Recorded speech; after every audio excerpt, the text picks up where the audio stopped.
Good evening. Call this meeting to order. This meeting of the Seguin Independent School District has been duly called, and notice of this meeting has been posted in accordance with the Texas Open Meetings Act, Section 551.043 of the Texas Government Code. We'll begin tonight with the pledges to the United States and Texas flag and a moment of silence, and we will be led in that by Penelope Villarreal, from an 8th grader at AJB.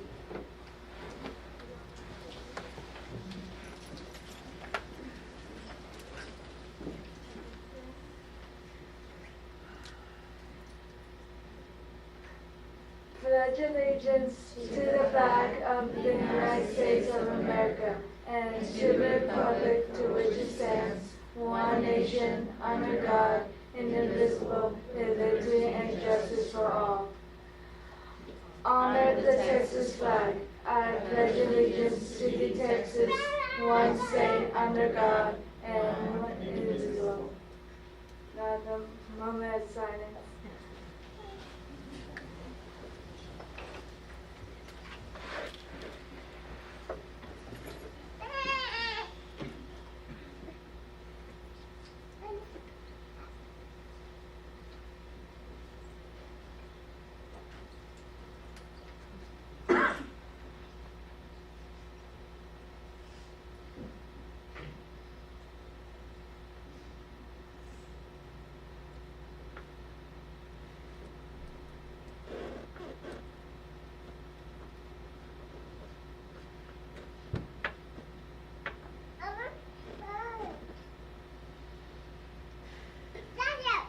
Thank you, and thank you, Penelope, for leading us in notes.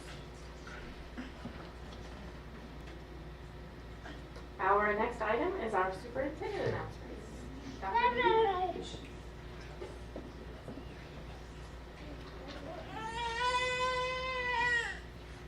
Good evening, everyone.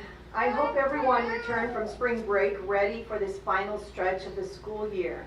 It is hard to believe we have reached the final 9 weeks, but here we are.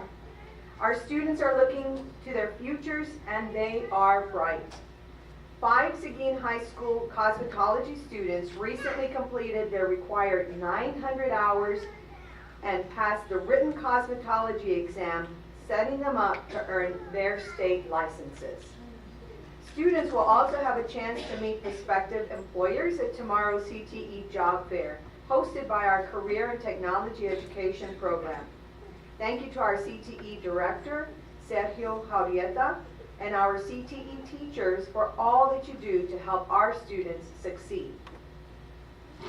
Avid students are thinking about college. They toured the Texas A&M San Antonio and UTSA campuses last week. Be sure to watch for our students at college acceptance photos on our Facebook page. I am proud of our seniors, and I am sure they will represent our district well, no matter what college or career path they choose. On that note, I want to shout out Seguin High School senior Danielle Naimi, who received an $80,000 scholarship to UT Austin. I have the pleasure of knowing Danielle through her participation with the superintendent's student advisory team, and she is very, very involved on campus. Anybody who knows Danielle knows that she's moving at 100 miles an hour. And that's on a slow day. We have had some additional scholarship winners. We've had some additional scholarship winners in our junior class as well. Several students participated in the Distinguished Young Women of Guadalupe County Scholarship Competition over the weekend. Seguin High School's Eleanor Crittenden was named the county's Distinguished Young Woman. I have the pleasure of also knowing Eleanor through her participation with the superintendent's student advisory team. I know it's a competition between Danielle and Eleanor. Which one is in more activities? They're both wonderful young ladies. Congratulations, Eleanor, and to all the young ladies involved.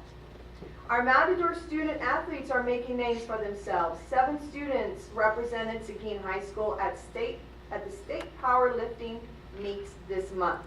3 students finished in the top 10, while the boys finished 5th overall at their meet. The varsity boys track team won the Matador relays this past weekend, while several students also finished in first place for individual and team events.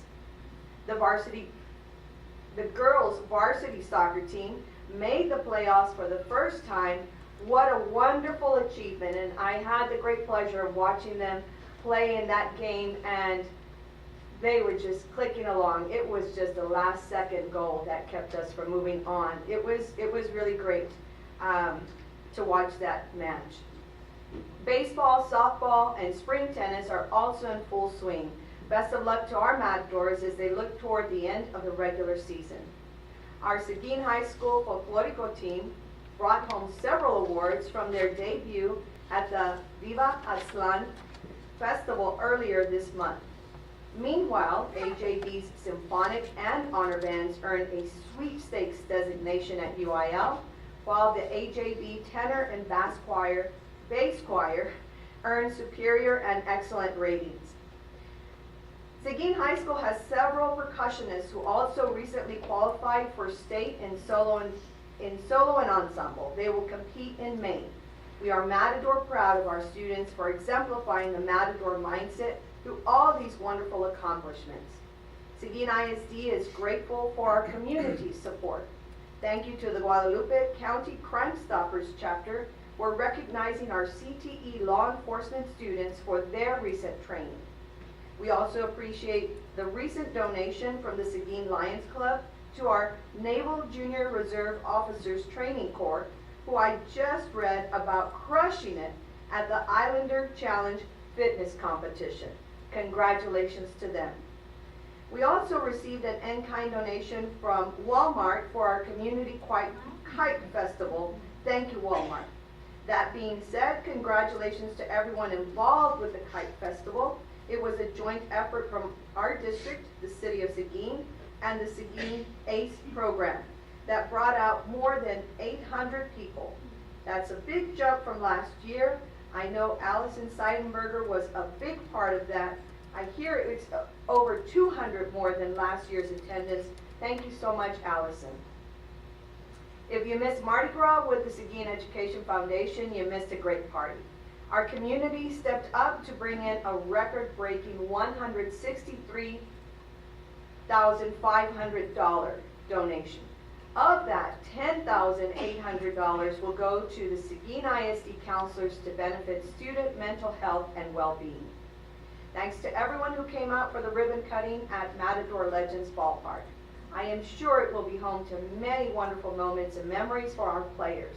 On behalf of our district, thank you to those who supported the ballpark in Bond 2023.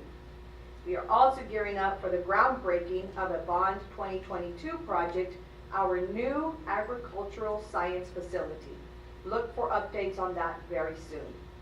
Thank you to our teachers who continue to do amazing work in and out of the classroom, and our teachers for the time and care they put into their classes and departments. Sharing these announcements with you every month reminds me why we are here. We are one team, learning together, elevating excellence. Olé. Finally, best of luck to our students and teachers on the STAR testing, which starts early next month. Yes, she said it, STAR testing. You have all worked hard this year. Now is the time to show everyone what you have learned. You've got this, and we believe in you. Thank you. Thank you, Dr. Behe. Now it's time for board member reports. I'll start with Josh. All right, thank you. So this month has been a very busy month, as Dr. Behe said, but the highlights for my month was obviously the grand opening of the Matador ballpark, Matador Legends ballpark. What a great facility. Got to walk around with Coach Daly, showed us the inside of the pitching, of the batting cages on the baseball field, and show us some of the really highlights of the design that went into that, and how that ball field is just going to be, it's just built for longevity for us to be using for a very long time. So great job on that. It's fantastic, and I'm looking forward to seeing definitely some games out there. And then also highlight was the UIL competition for our middle school bands. I was at all of those performances for both AJB and Jim Barnes, and yeah, AJB just slayed it. It was really amazing to watch those directors work. When they do the site meeting thing, they have 7 minutes to teach their band how to perform a piece of music, and they performed it fantastically. And like Dr. Vito said, AJB got straight 1 sweepstakes, and then Jim Barnes Middle School too. They were also right up there in the top for their performance. So great job by those middle school directors, and looking forward to what those young students and 7th and 8th grade are going to be bringing up to the high school in the next couple of years. Thank you. Well, March Madness is still continuing for college basketball. Our district, our San Antonio area board members reading challenge. Grace and I, unfortunately, last week found out that we made the Elite 8, but will not be going on.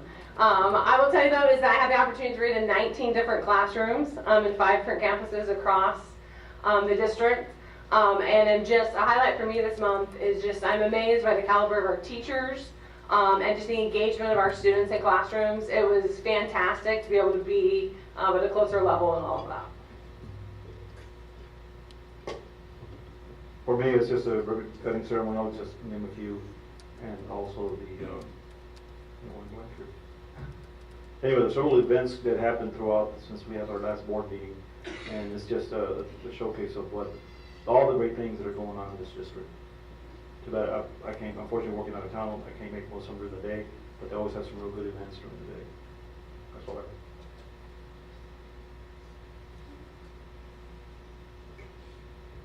Well, I, just like my fellow board members, got the chance to read some more to our kids at Potlawn, which was really great.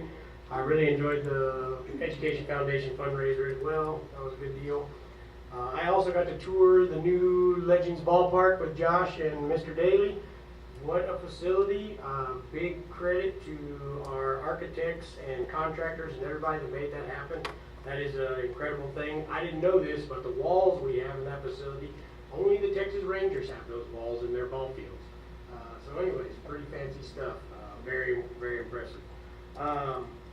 One thing I have got to do this month is start the owner construction meetings. I'm on the construction committee now for the board, and that's been very interesting. I got to tour Jim Barnes the other day. That project is ahead of schedule and under budget, and it's going really, really well. So we're going to really upgrade that facility for all those kids over there. And then today I got to go to the first meeting for the new ag facility, and then I got to go to the site and see we're pushing dirt and making stuff happen.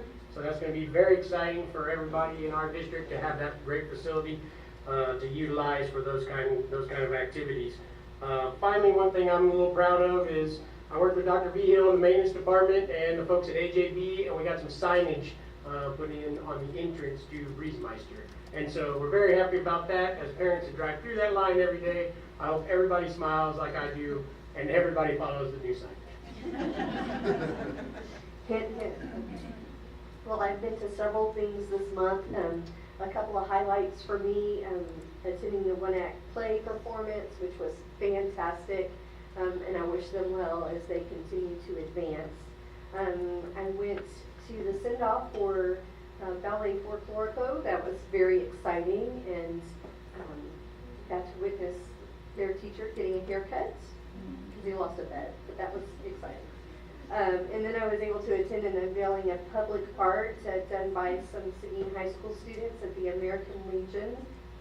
And it's amazing, so proud of them. Also went to the meet and greet with the new Seguin High School principal, the grand opening, of course, of the Legends Ballpark. And of course, I would be remiss if I don't talk about the Education Foundation Mardi Gras.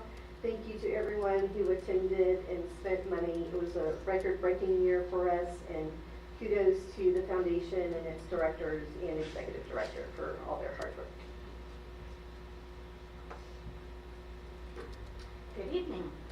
I too was involved with the gala, the Mardi Gras gala. I was on the dessert committee. That was my favorite part, and I was able to go to all the bakeries and such in town to ask them for their best and coolest dessert to put out for auction. And I got some of the yummiest things you could ever imagine. And I think they made some good money off the desserts we got. But it was a fun night. There's a lot of work that goes goes into it, but everybody does it with joy in their heart because they know what comes at the end. I attended the ballpark ribbon cutting, and that was very inspiring there as well.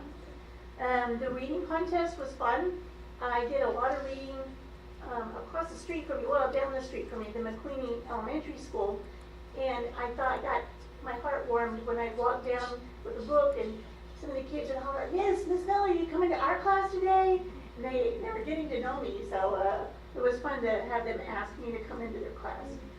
I'm also on the construction committee and was able to tour Bard's renovation, and I am so excited for some of the vocational and fine arts and all that kind of stuff that's coming in there. Saw those huge rooms and all in the library, oh amazing. So this is exciting getting all this done. I think one more, I think Thursday I get to see McQueenie Elementary on the inside. That's a fun sneak peek. Just like my fellow board members, I got to attend the awesome Mardi Gras event, the ribbon cutting, the folklorico send-off.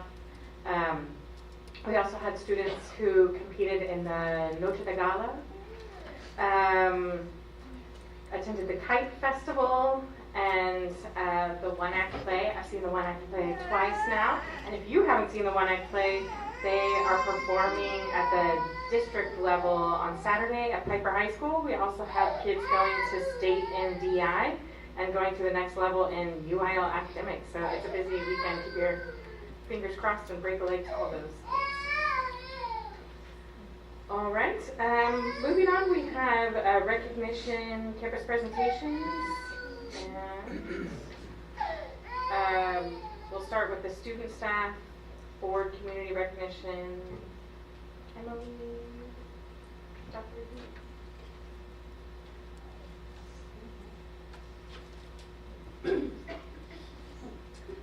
Good evening, President Crittenden, trustees, Dr. Beheel. Do this. So our March Superintendent Students of the Month are from Ball Early Childhood Center, Kennedy Elementary, Vogel Elementary, AJB Middle School, and Seguin High School. We begin tonight with pre-K4 student Joel Estrada from Ball Early Childhood Center. His principal, Mrs. Riley, says Joel is compassionate, a friend to all, and always willing to embrace new learning challenges. She says his well-rounded character also reflects his parents, Joel and Adriana Martinez. Congratulations, Joel.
Okay, our second student of the month, Surya Kubramala, is our next student representing Kaneki Elementary. As a 5th grader, his counselor recognized him for demonstrating Kaneki's daily expectations, being respectful, responsible, cooperative, and safe. He is also known as an intelligent, creative, helpful, and hardworking student. His parents are Raj and Renuka Kubramala. Congratulations, Surya.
All right, our third student tonight is Vogel Elementary 5th grader Christopher Baltiera, who is known as a leader who is always prepared and willing to help others. Christopher is being acknowledged for his hard work, excellent grades, and his kindness, all of which is described as making him a role model for his fellow students. Christopher's parents are Robert Baltiera and Cindy Tristan. Congratulations, Christopher.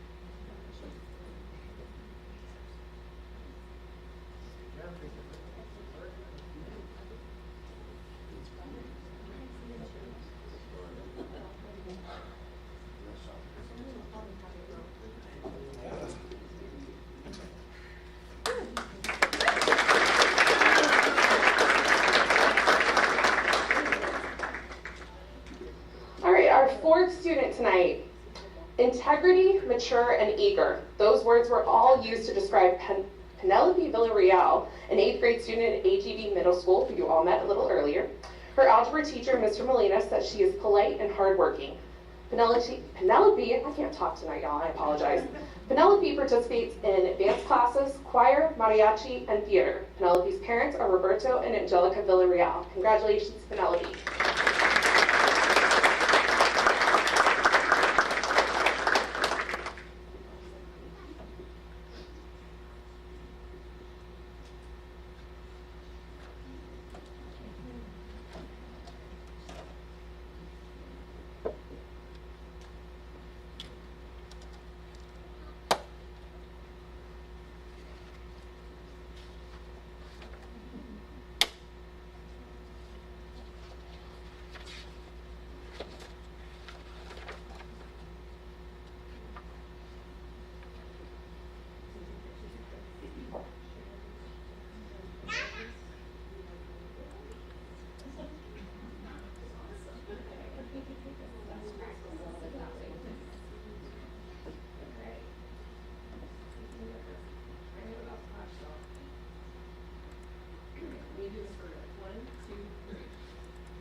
Junior Adis Tobias is known for his efforts in and out of the classroom.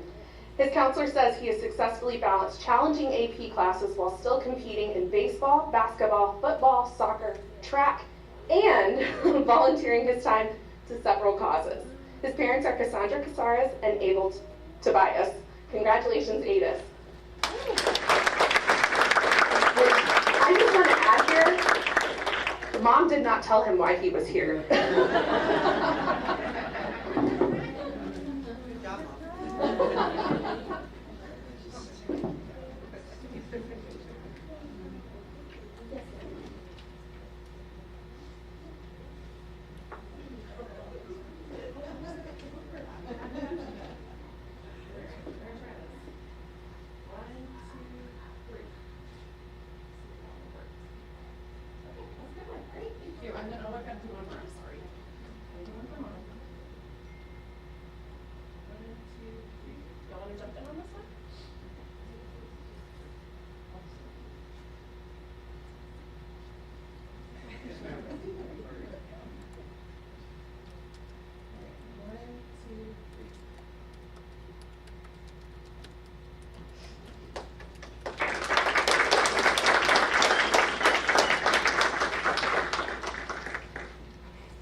Congratulations. You want me to go right into the next one? Okay. All right, we're going to continue with our student recognitions. If you've passed the American Legion Post 245 recently, you've seen the talents of the individuals our trustees will recognize tonight. These students and their art teachers spent their spring break designing and painting this beautiful mural, which I'm hoping Jeff has, maybe. There we go.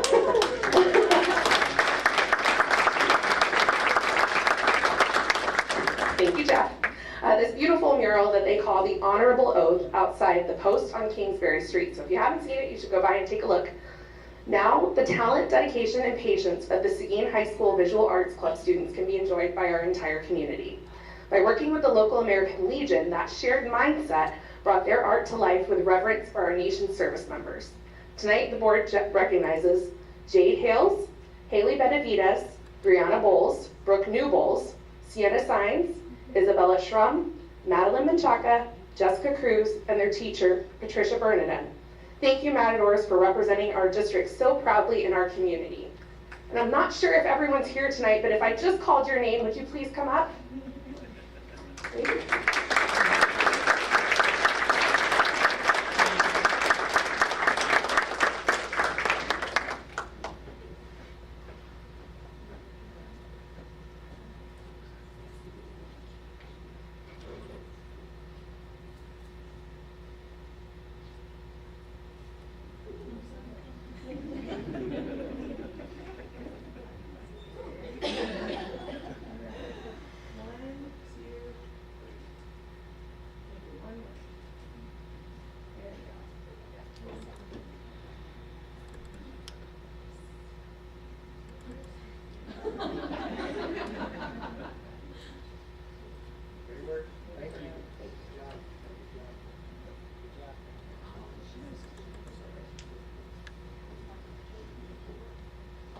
And before they totally go away,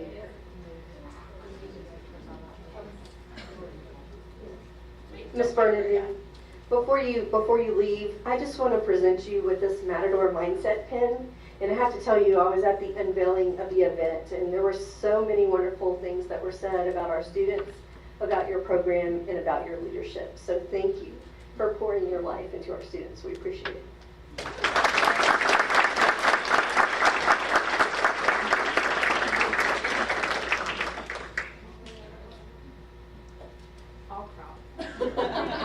Thank you. Yes. Okay, now I'm going to hand things over to Dr. Beal for the Apple Award.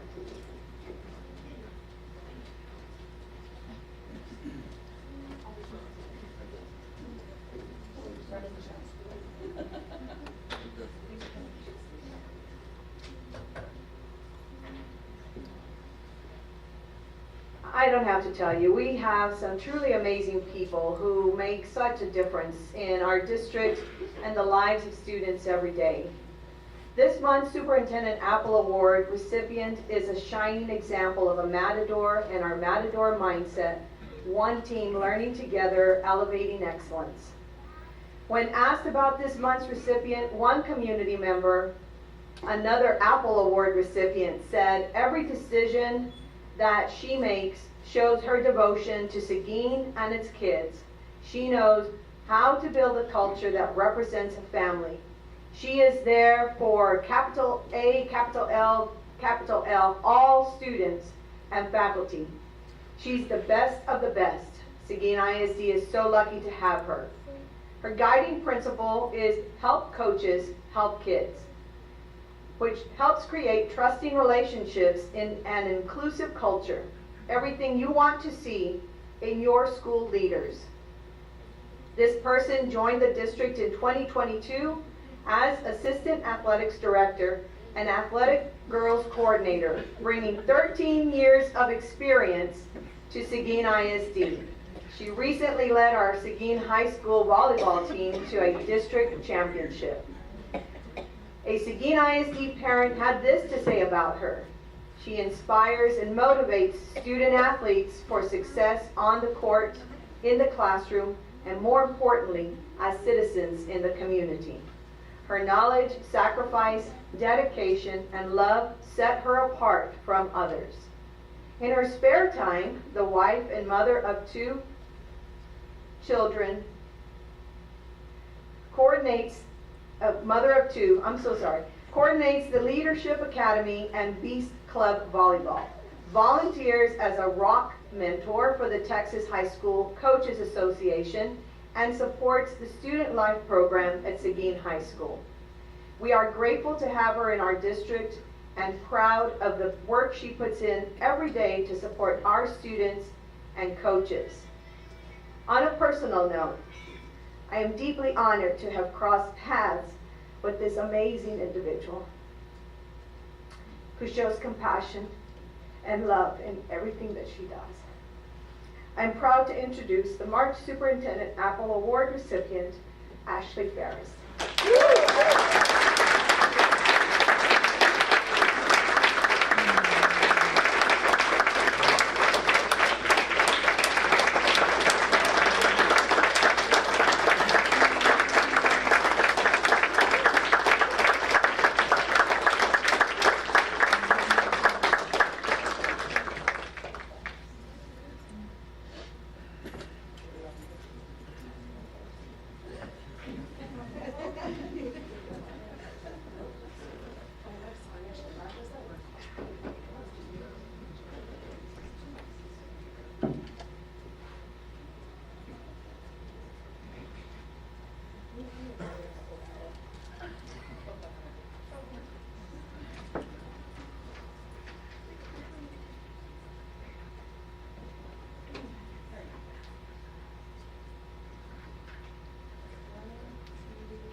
If you are off something, you don't mind.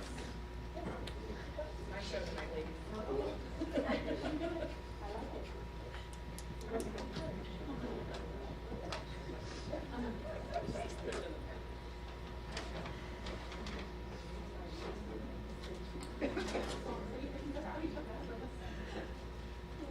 Okay. We have one more presentation tonight, ladies and gentlemen, and I'll let her finish that up. Okay, our final presentation tonight recognizes the accomplishments of the Seguin ISD Business Services Department. This group recently received the 2024 Award of Merit for Purchasing Operations from the Texas Association of School Business Officials. Chief Financial Officer Liz Oakes and Purchasing Coordinator Jennifer Martinez accepted the award in Austin shortly after our last board meeting. Tonight they are joined by Susanna Menchaca, Abby Cato, and Maureen Ivy. I hope I got everybody, is that right? Okay, great, I just got the nod of approval. Congratulations and thank you for the work you do on behalf of our district. If I just called your name, please come up.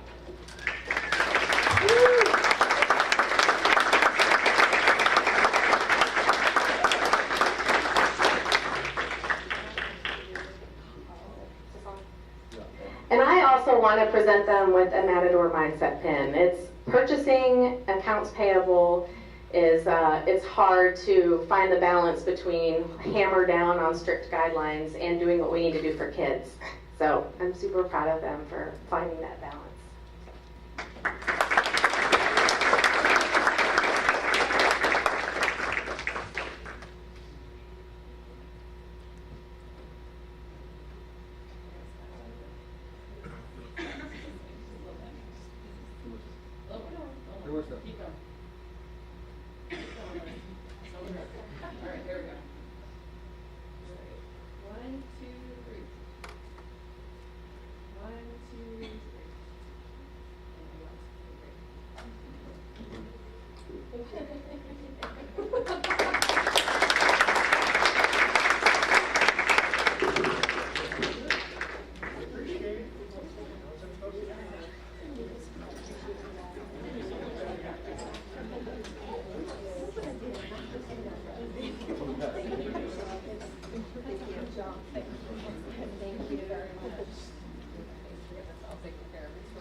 Give Dr. Behill a second to get up here, but I'll go ahead and make the announcement.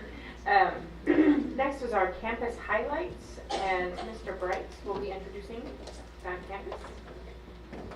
President Crittenden, Dr. Behill, and trustees, I am honored to introduce our campus highlight presentation from Vogel Elementary.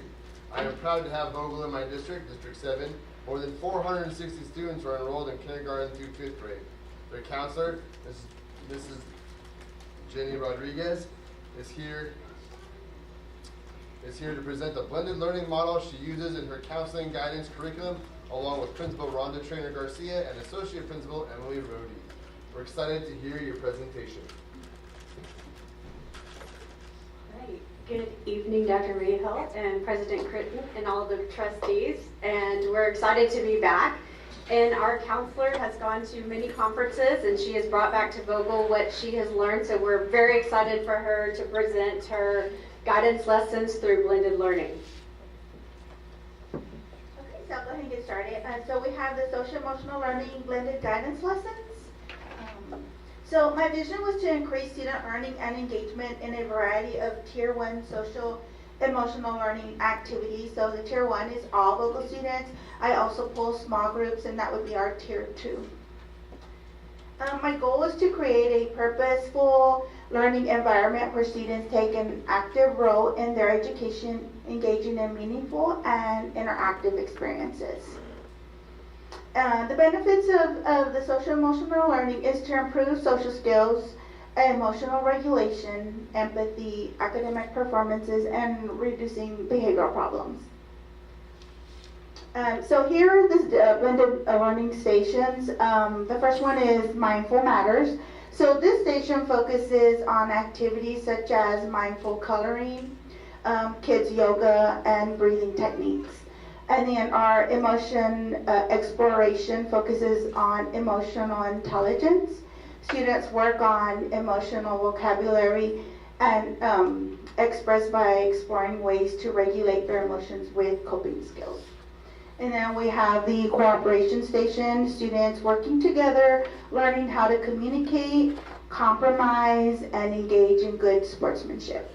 And then the teacher-led small group, students work on their goal setting, and right now they're creating a vision board. So this is Mindful Matters. This is one of the stations, and students are in the moment by paying attention to their thoughts, feelings, and breathing. So the first video, you're going to see some students doing some kids yoga. And the second picture there, they're doing mindful coloring.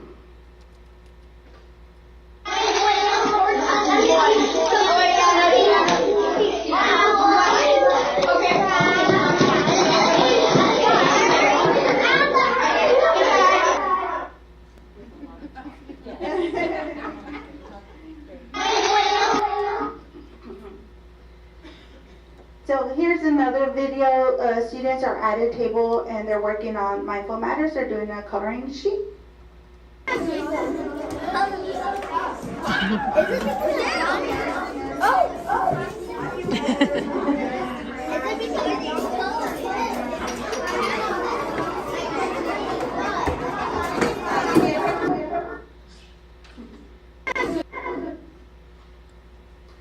So you can see it's very interactive.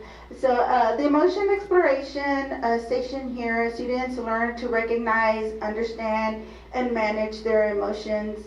So in the first picture, it's an emotion card sort. So you'll see the different emotions there, and the students are reading the little scenario cards, and then they determine which emotion fits that scenario. In the next picture, you can see students are using a thumb ball emotion. So it's just a little ball that they toss, and on that ball are different emotions. And then they learn how to use their I statements. So they'll say, I feel a certain way when, and so that's one of the practices that they do. Again, emotion exploration. Also part of the activities I set out is a coping skills bingo. So they can learn different coping techniques to help them regulate their emotions. This is the cooperation group. Here students work together. They learn how to compromise. Here you can see on the floor is a peace walk. So they stand, one student stands on one end, the student stands at the other end, and they go through the different little walk there on the mat, and they come to the middle and they solve their conflict. And it's conflict resolution. The next picture in the middle, you can see the full mat there on the ground. And in the last picture are some students playing a board game, and that one was on conflict resolution. So this is a teacher-led small group. I'm working with a small group of students. They have a vision board template that they're filling out with some goals that they're setting. And then after that, they get a tablet and create a vision board using Google Slides. 1, 2, 3. Okay, here's my question. Y'all ready? You can keep friends if you respect their boundaries and are kind to them. You just continue. 4. She doesn't get a question. Okay, Lily's turn. Okay. Uh-oh. It was just about to fall off, so I did the question. Okay, Lily's question. Let's start with it. So this is a friendship board game. So on this board game, they were learning how about friendship boundaries and what healthy friendships look like. So whole group guidance lesson, I teach a 15-minute whole group lesson to all students, and then after that, then they break into their stations. So whole group lesson is I select a standard and a skill that I want them to target. So outcomes of blended learning, one of the things is to increase student engagement and communication, as you saw in the videos and the pictures. Compromising when an issue arises with limited teacher assistance. So I'm noticing that they're able to compromise on their own. Interest level with a new activity is introduced, and they get really excited about that. And then although it is fast paced, so I have them for 30 minutes. The students are getting more content and are being exposed to a variety of cell activities. I enjoy when students create a new way of engaging in an activity that I set out. So I give them that flexibility.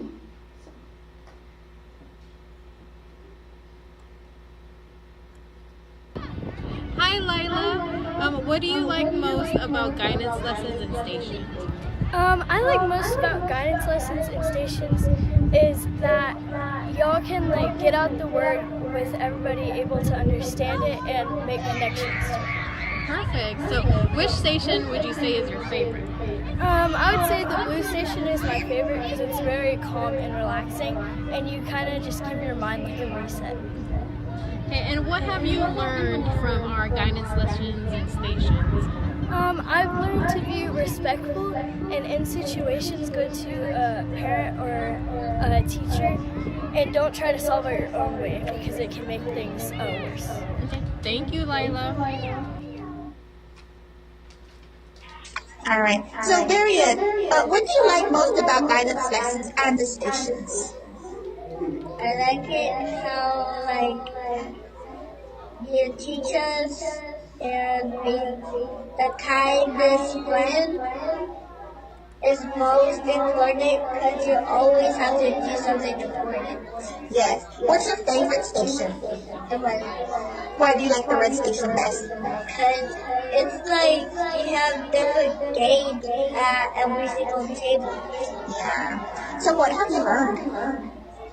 Being kind, responsible, respectful, and safe. Very good. In what ways has it helped you?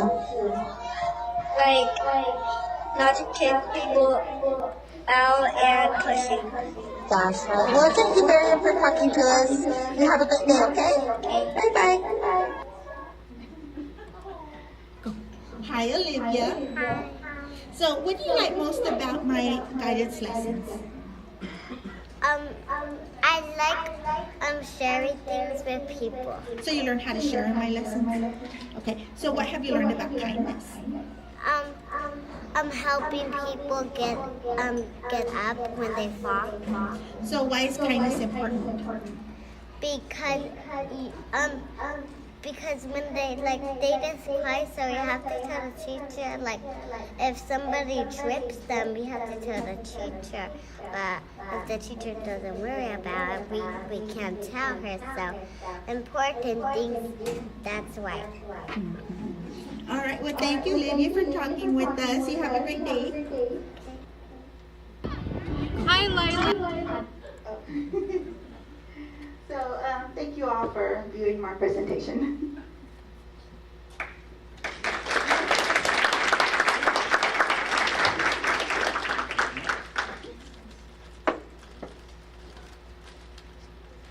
Thank y'all.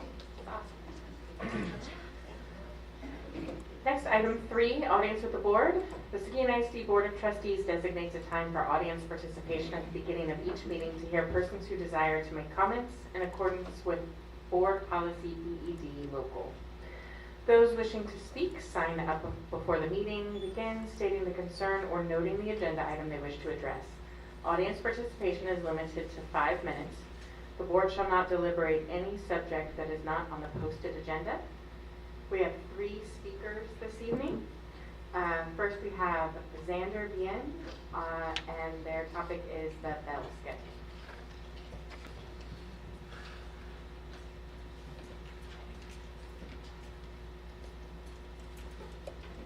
I'm going to let you know when you have 1 minute left.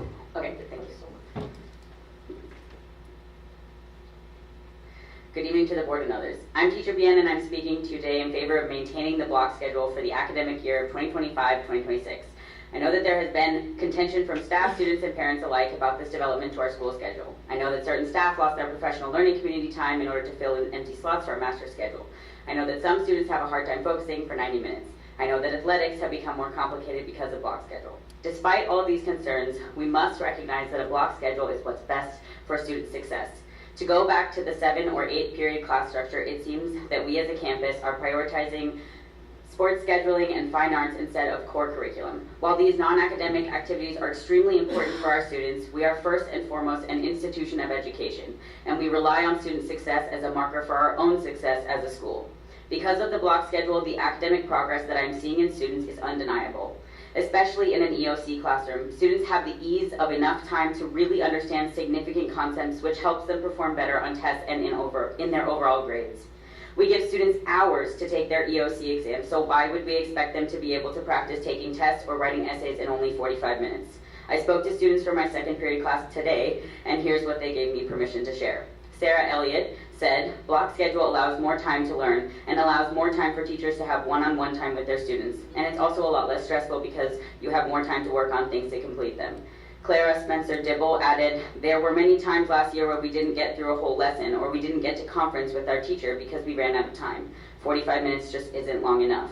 Lastly, Avery McCown expressed that they are concerned about having signed up for 8 classes, but the fact that 1 might be taken away to make room for the required flex period. The student said, this is dishonest because they had me sign up for 8 classes, which I wanted to be able to attend no matter what we were doing with flex. Additionally, it has been proven that switching gears 7 or 8 times in one day is not good for students' nervous systems. Navigating the crowded and chaotic halls is enough to spike anyone's stress response, and having to do that twice as many times will lead to student stress. Not to mention how we have seen a decrease of students in the halls since changing to block schedule. Less transition during the day means less opportunities for students to cause issues in the halls. A calm nervous system allows for more space in a student's brain for actual learning to happen, rather than just focusing on survival.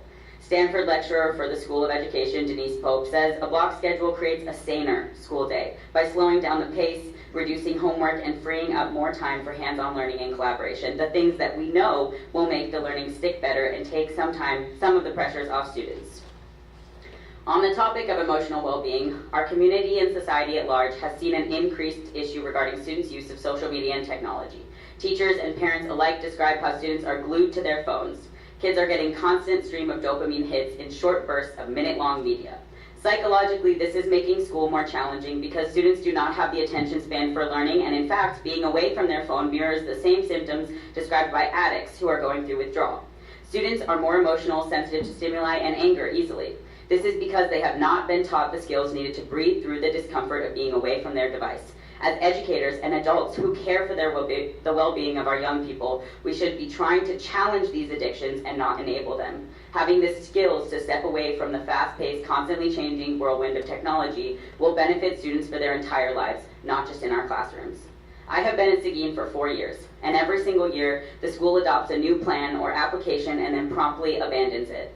We used the application Freckle 2 years ago and then never used it again. The administration proposed a rotating flex schedule and then abandoned it this year. How will we know whether something is useful for our students if we don't give it enough time to see the benefits and drawbacks over the course of several school years? We have not given the block schedule a sufficient amount of time to see its benefits. With any big change to our curriculum schedule or staff, proper preparation and training is necessary. Many teachers and students have expressed that it was difficult to get used to the block schedule. However, now that we have, it would be more jarring to switch back instead of just providing more resources and supports to make it work. To close, I will reiterate the quote that the presenter chose to include in the slides for today, which is this, my own quote. There has never been a time at SHS where collaboration and planning has been more effective and successful. Having the full 90 minutes to prep and plan has been instrumental in the success of our teamwork this year. Giving students and teachers the opportunity to engage with high-quality learning materials and instruction is what makes our school a better place to learn. As a teacher who has been English Teacher of the Year twice and who has received the TIA recognition, you can be assured that I not only want what was best for my students, but I know how to strive for success and achieve success in my classroom. Please do not give up on block schedule. Thank you for your time. Thank you.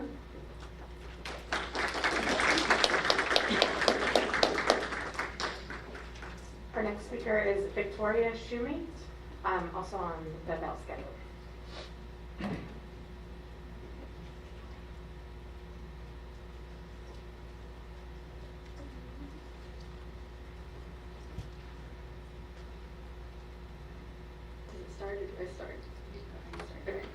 Good evening, board members and others, people at home. I'm Victoria Shoemate. I am an English 2 teacher over at Seguin High School. I'm here today to talk about the potential change from a block schedule to an 8-period school day for the 2025 to 2026 school year. A student taught on a block schedule and switched to a 7-period day when I first came to Seguin. This change was extremely jarring and very difficult to adjust to. Having now taught on both schedules, I believe that teaching on a block schedule is not only better for personal reasons, but I have seen a vast improvement in the classroom as well.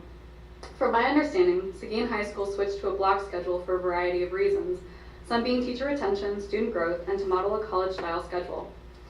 I do not want to discount the concerns that people are having. Making sure teachers receive adequate planning periods is vital, and I hope that scheduling changes can be made so that they are not only fair, but in the best interest of both teachers and students. While I understand there are concerns about off-period scheduling and student growth, I hope that the honest feedback from one of your EOC teachers will help you make the best decision for our district. I would like to start off by discussing how block schedules versus 7-period day schedules have affected me personally. First and foremost, my days are less stressful and less exhausting. Here are the things that it affects. I only have to run through the lesson 3 times a day instead of 7. It helps me slow down and actually make sure that I'm getting through the information the best way each period instead of rushing through it by the end because I've done it so many times. I only have to plan 3 days worth of lessons instead of 5 per week. I have plenty of time to answer student questions and provide feedback in the moment. I have more time to grade during my conference period instead of having to do more of it outside of work at my own time, at my own expense, more than I already do. And ultimately, I feel less burnt out. Changing to a block schedule made a drastic difference in my life for the better. And I'm worried that taking away a block schedule will cause myself and other teachers to begin looking at other districts. I also wish that we had more time to allow students and staff to adjust to the block schedule before trying something new once again, especially when it feels as though it is working for our core and our EOC classes. I truly wonder if remodeling our entire schedule once again when there are other solutions is what's best for our campus. Teaching often feels like juggling. We are taught a multitude of strategies that are considered best practice and expected to institute them into our classrooms.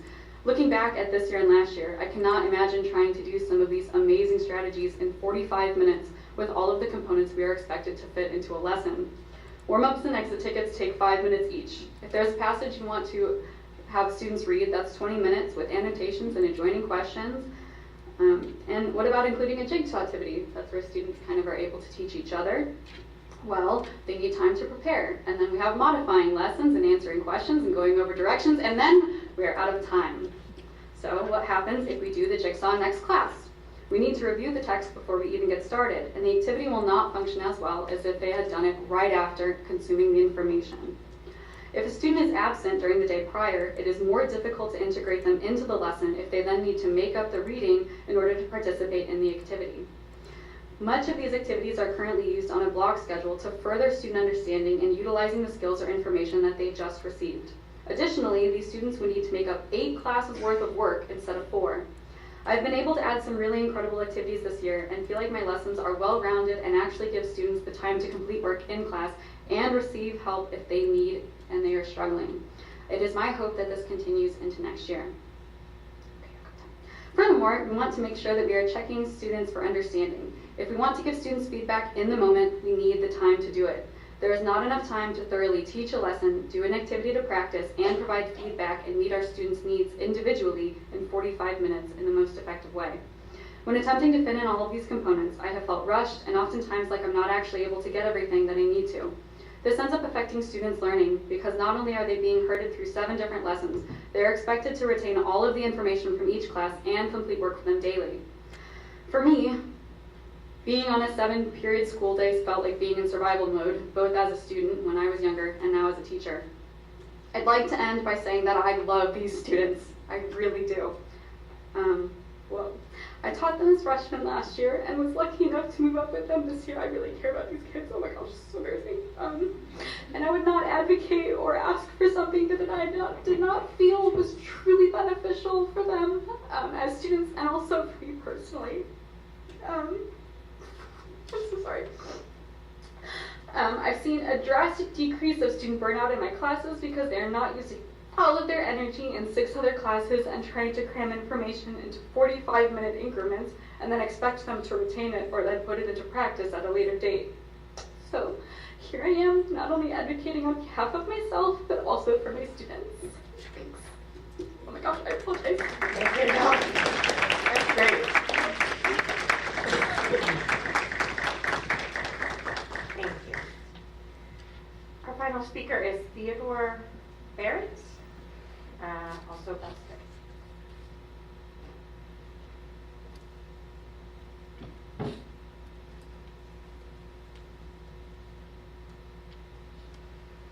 I'll let you know when you have 1 minute left. Thank you. From a student's perspective, I do not think it's a good idea to go back to the original 7-class schedule compared to the 4 classes each day with flex. When I signed up for classes a few days ago, I signed up for 8 classes. If we were going to go back to a 7-class schedule, what would happen to my 8th class? It took me a long time to get through my courses, and I put a lot of work into all of the class that I do. I don't want to have to stop my course because there's no class time. I have a lot of after-school activities and do not usually have time for homework. Last year, I was not doing well in school. I rarely wasn't doing classwork and didn't have time to do much other than work. Each day I would have homework and I would stay up late into the night to finish it. Doing this made me lose sleep and left me drained during the school day. I fell asleep in class often and I fell even more behind. Most of my friends and classmates had this problem as well. This caused many students, including myself, to become drained mentally. I lost friends to mental health problems like these, and I don't want to see that again. Walking through the halls in school that many times a day is also hard for many students, including myself. With less time of being in the hall, I personally have seen a decrease in physical altercations between students and many physical altercations between students. With 4 classes a day, I'm able to have time to complete my work from my classes and go home with little to zero homework each day. I found it much easier to learn and understand fully what I was learning with more time in classes. I had time to do what I love after school, and I could meet with friends and not study 24/7 because I hadn't known what happened during class. I found myself thriving and paying attention in class rather than falling asleep all the time with the 4-block schedule. In art, I could actually work on the pieces that I'm making instead of setting up for 15 minutes and cleaning up for 15 minutes and only having 10 minutes to work on my pieces. Having experienced both schedules now, the last year and this year, the block schedule we have now is so much better than last year, and I hope we can stay with this one. Thank you. Thank you.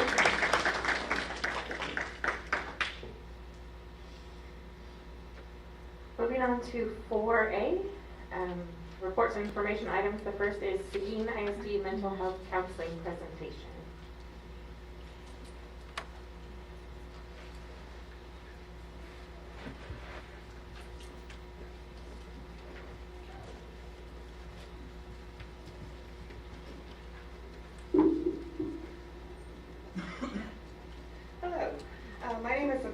And I'm a licensed professional counselor supervisor, and behind me I have the mental health team that we do have here currently. So I have Brittany DeReamer, she's an LPC. I have Audra Herrera, she's an LPC as well. And then on this side we have Joey Fahey, and she is a student support specialist, and Jen Baker, and she's also a student support specialist. And so we'll be moving into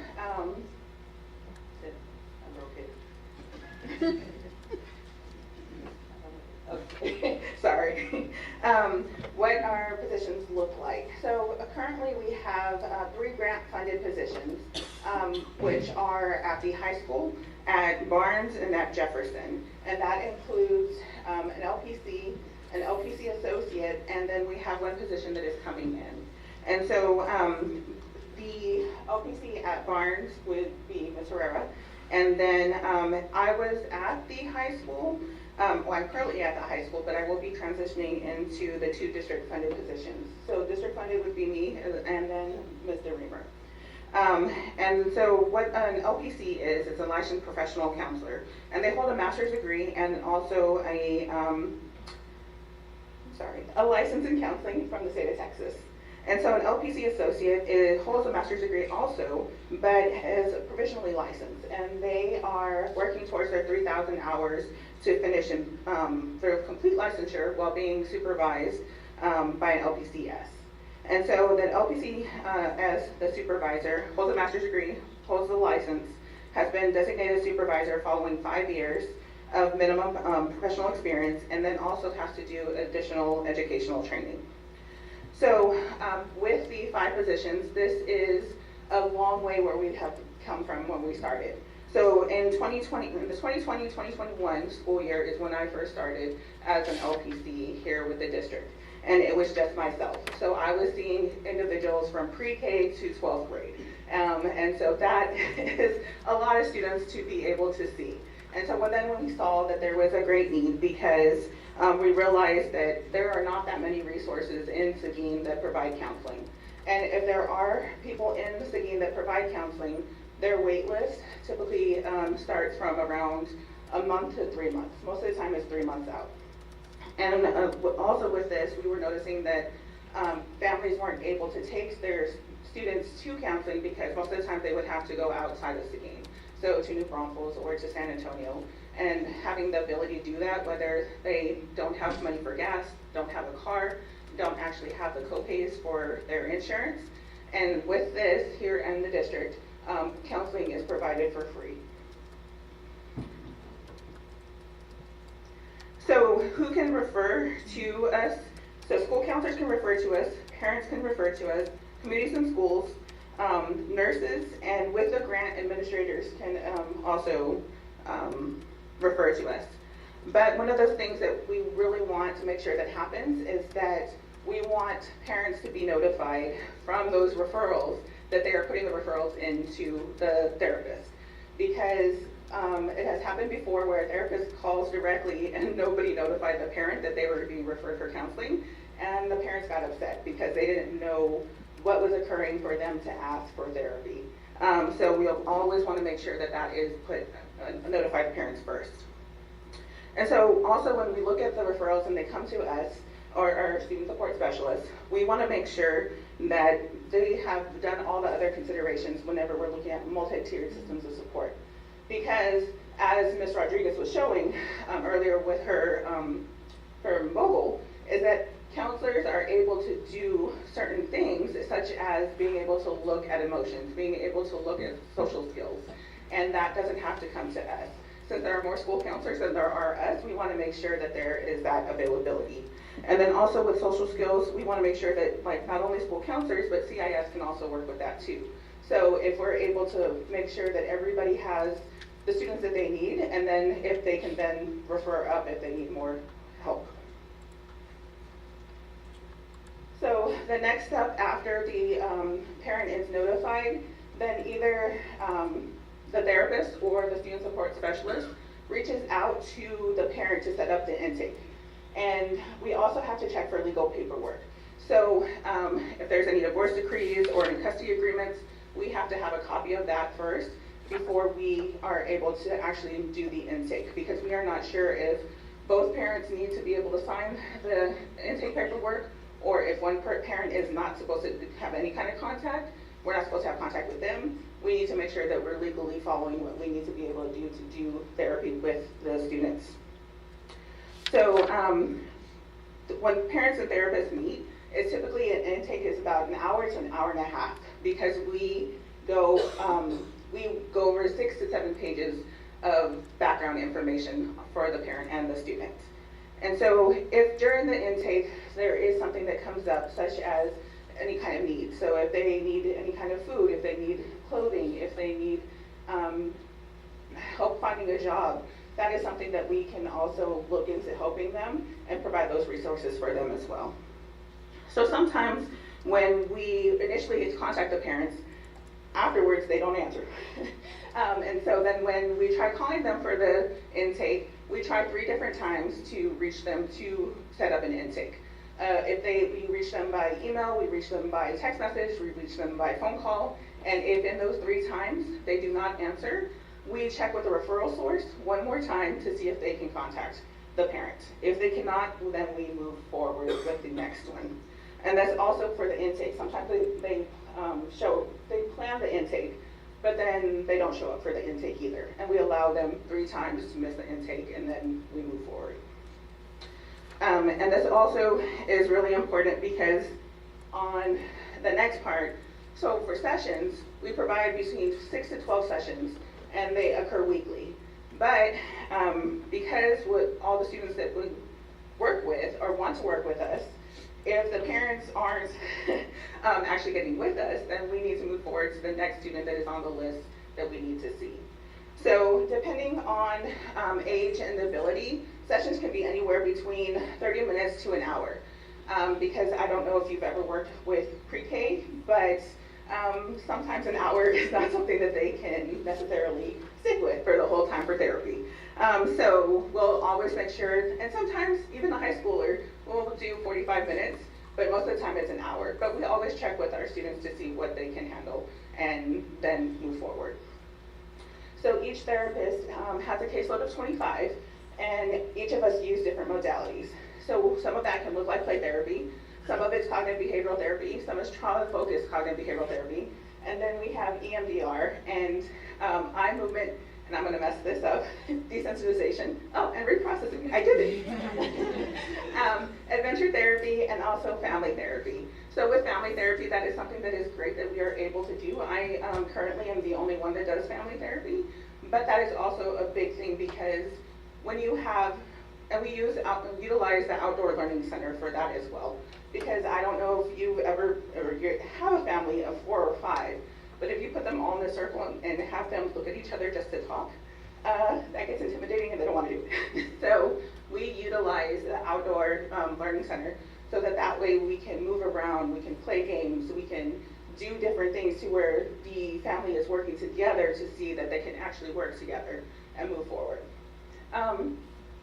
So for us, a very important thing, each student for us has to have a treatment plan.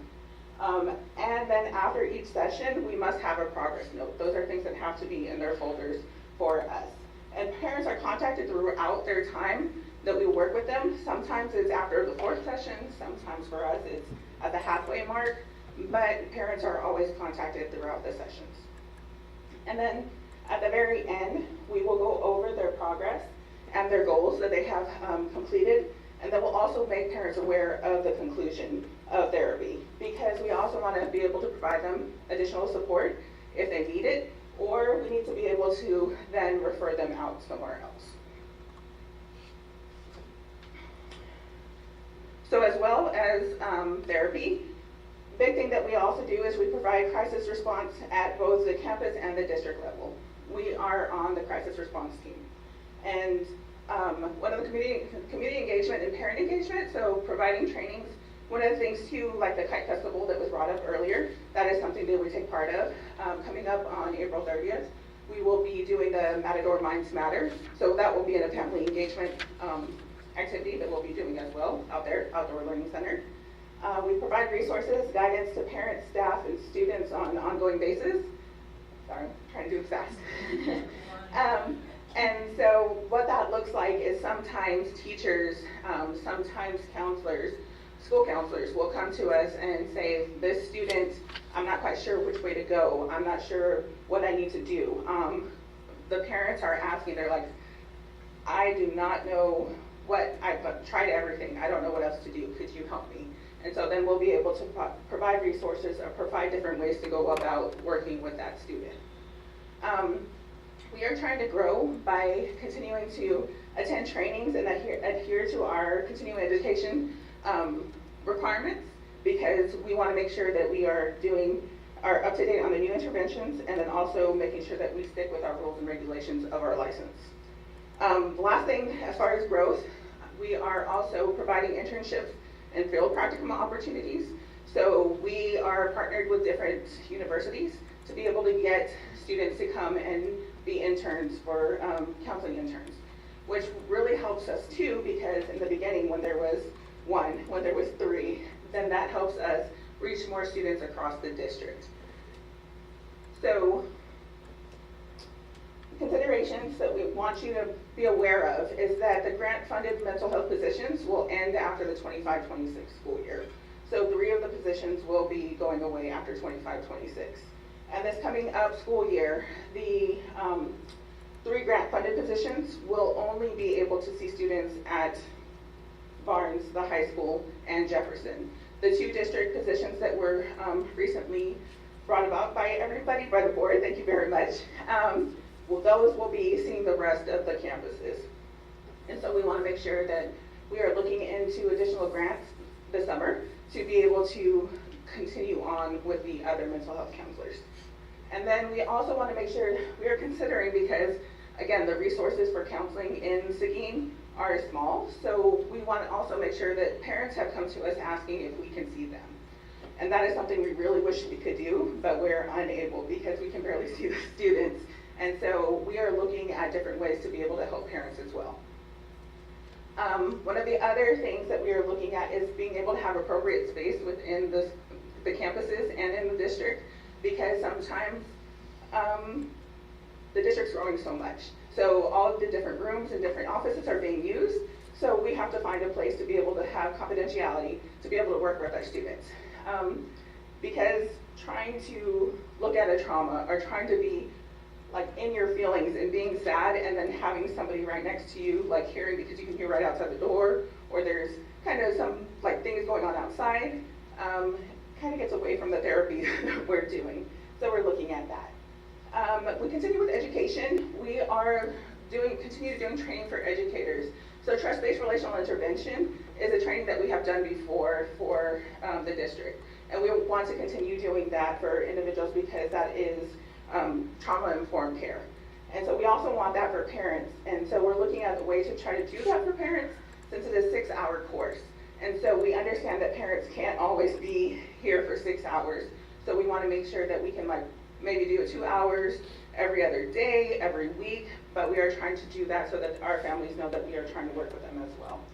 And so we also want to make sure that we are helping in aid against the stigma of mental health. That is a huge thing for everybody, as far as being able to say that this is mental health, this is not mental health, everything is mental health. So it's not just because we went through a trauma. It's not just because there is a significant mental illness. Everything can be considered mental health, and trying to be able to ask for help is okay. So if you have any questions or any things that you want clarified, I'd be willing to answer. I have a question. As therapists, are you the one that is reaching out to the parents, or is there an administrative assistant that's helping you with that? So it depends on which campus it is. So for the therapist, after we get the referral, it would be us at not the high school, Barnes or Jefferson. So that would be the student support specialist that's reaching out to the parents. The other ones going forward next year, it'll be the therapist that will be reaching out to the parents. And they're grant funded as well, and having them available for us makes a huge difference, because if I'm trying to call a parent, that takes away my time from seeing a student. So having them do all of that for us makes it so much easier for me to get out and be with kids. So, can you clarify why the therapist, in the instances where the therapist is reaching out, is it because it's required that the therapist reach out, or is there other complications are there other standards that are getting in the way of having someone else other than the therapist reach out? We don't in district positions, yes. We don't have the student supports. They are grant funded. They are just for the grant, so they do not support this role. So it is on us to go call those parents, to go to the schools and collect the legal paperwork, to have the conversations, to have the intake. So there's no one helping navigate that part. Are there some of those tasks that could be completed by someone that is not a licensed therapist? Yes, because they are not licensed. Yeah, so if we were to have somebody that could help us, that would be, and we would just go over. No, I'm just saying, looking at interest of cost, yes. Having a therapist doing something that we can have someone else do. No, that would be great if we had somebody else to do that. Before, when it was during the school climate transformation grant, the administrative assistant was the one that would go and do that for us. But we no longer have that through the grant. I have a couple questions, so I just continue. Okay, my second question is, when it comes to paperwork, so if you have an hour of a therapy session, how much paperwork is required after that? And granted, some of them end up shorter, but for every scheduled therapy session, about how much paperwork do you end up with between treatment plans and notes and contacting parents?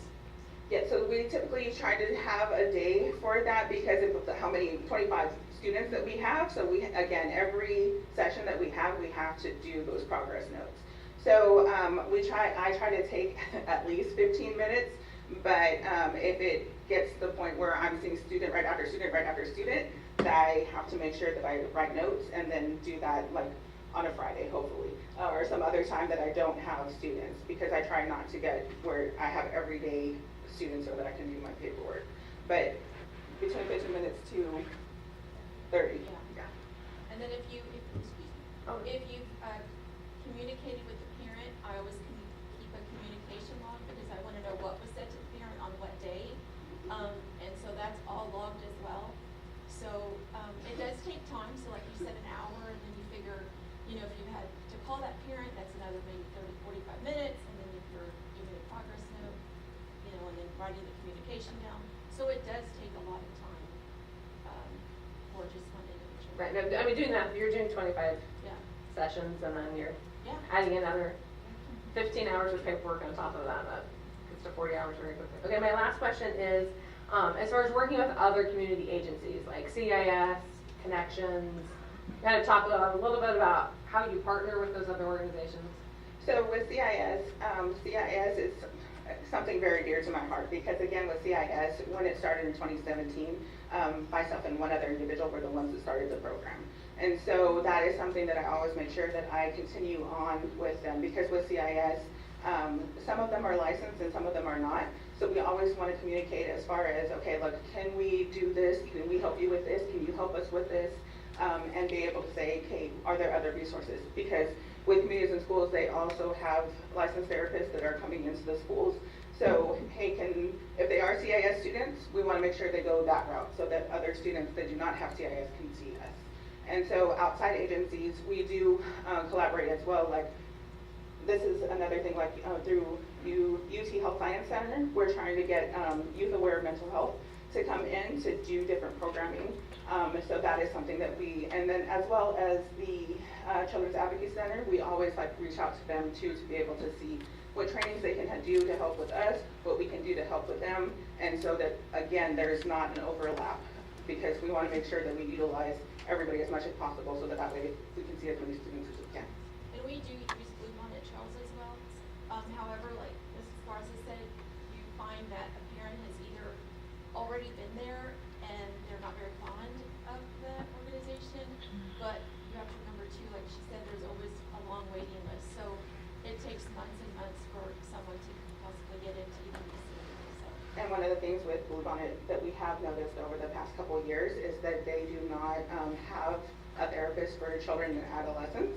So again, too, with them, we're having to find, to be able to help with that too. That's all the question. Thank you so much for all that you do. It's great. Just real quick, I have a quick question since you brought up community and schools. You said that the grant that we have right now with the two assistants, right? They're at Jim Barnes Middle School, Jefferson, and the high school. And the high school. Mm-hmm. Isn't community and schools also at Jefferson? Yes.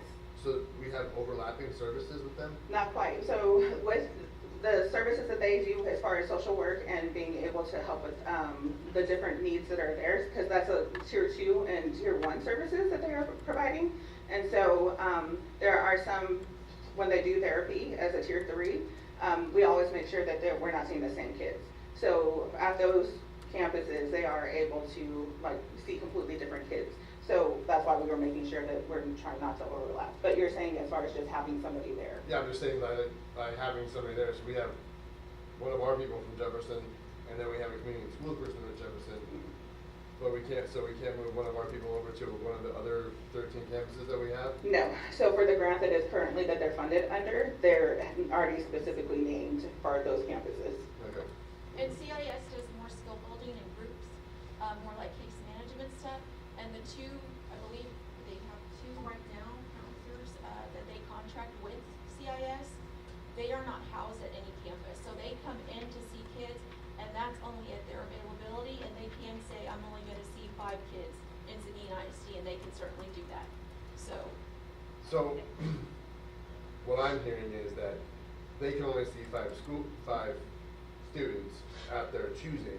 Correct, if that's But what they if we were choose. to have more money for our own program, for our own funded people, who can see 25 students at any campus. Correct. Correct. Okay. Yes, as long as it's not grant funded or there's nothing specifically within the Right. grant, yes. But funding goes in all kinds of directions. Correct. So, little more funding here to our own would be much more and less funding somewhere else. That's all I'm trying to say. Okay, thank you. So one thing, I'm sorry, real quick. So I also wanted to point out that being a licensed professional counselor supervisor, one of the things that I'm also doing is being able to supervise school counselors that are trying to get their LPC associate. So I wanted to point that out as well because that is something that's important so that we can continue getting more mental health, even as school counselors, but just in the district in general. How many of our school counselors are working on that right now? So there are 2 that are working on getting the paperwork started, and then I have another individual that a teacher has said that they're actually looking into that as well. So they're hoping by the end of, a couple by the end of August, and then the other one by the end of next year. So three Possible. All separate campuses? Yes. Okay. Is there any way to incentivize this so where we can have more of our counselors doing this program?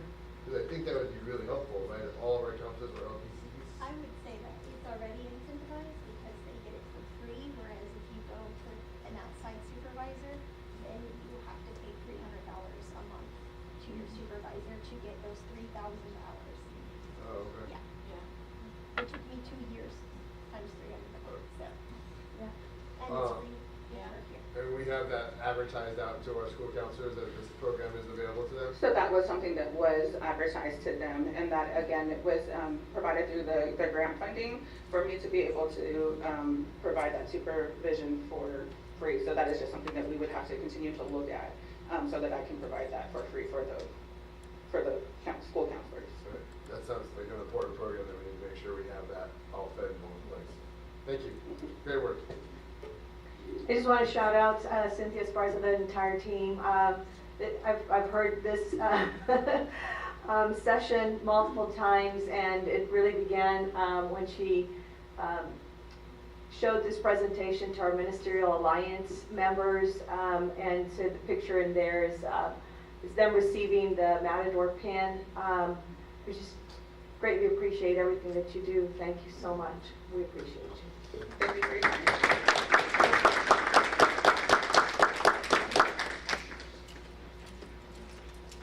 It's okay. You want to ask your question? Yeah, I just want to ask real quick, if you all collaborate with the Guadalupe County NAMI group? You do? Okay, good. I thought it was mainly for adults, but I guess they do younger children.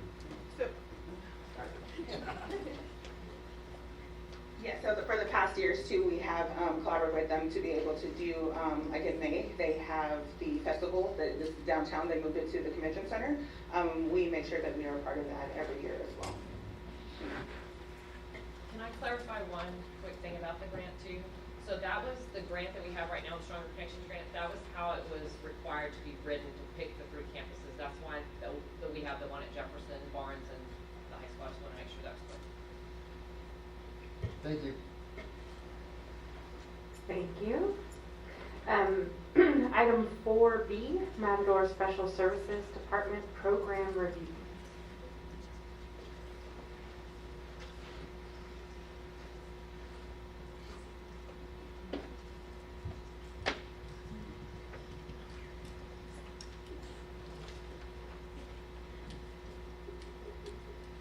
President Crittenden, school board members, thank you for allowing us this opportunity to present to you about the special education program. We're excited to get to share information with you. So briefly, and we've been through this before, but I just wanted to remind, what is special ed? We serve all students that reside in our attendance zone. So homeschool student, private school students, we serve students in some capacity if they have a disability. We generally serve students aged 3 through 22, but we serve students with visual or hearing impairments from birth through age 22. Sometimes we get them in the first couple of weeks after they're born and start serving students, which is great. We love to be able to step in as early as we can. We provide an extensive variety of services and supports to students and their families, and they're based on individual student needs resulting from a disability. Special ed is large and complex, and we strive to meet the individual needs of students with a wide variety of disabilities and needs. As of March 2025, this is not the official count, this is just where we are right now. The official count is always October, the last Friday in October, was 1397. We have already had a record number of referrals this year to special ed, 355 to date. So this number by October will go up significantly. So that means that right now we're serving approximately 19.4% of our total population in SPED, and that number grows each and every year. So I'm going to turn this over to my teammates to explain other parts of the presentation. They are each in charge of different areas of special education. So first I'm going to introduce Dawn Lynn, who's our instructional program coordinator, and she will talk about our instructional program. We're going to dance for y'all. When we talk about the instructional program for special education, what we're looking at is the best ways that we can provide equitable access for our students to give them the greatest ability to have functional, academic, and independent access to not only learning, but life skills and beyond. And in order to do that, we do have to take into account their achievement and access to learning in the classroom.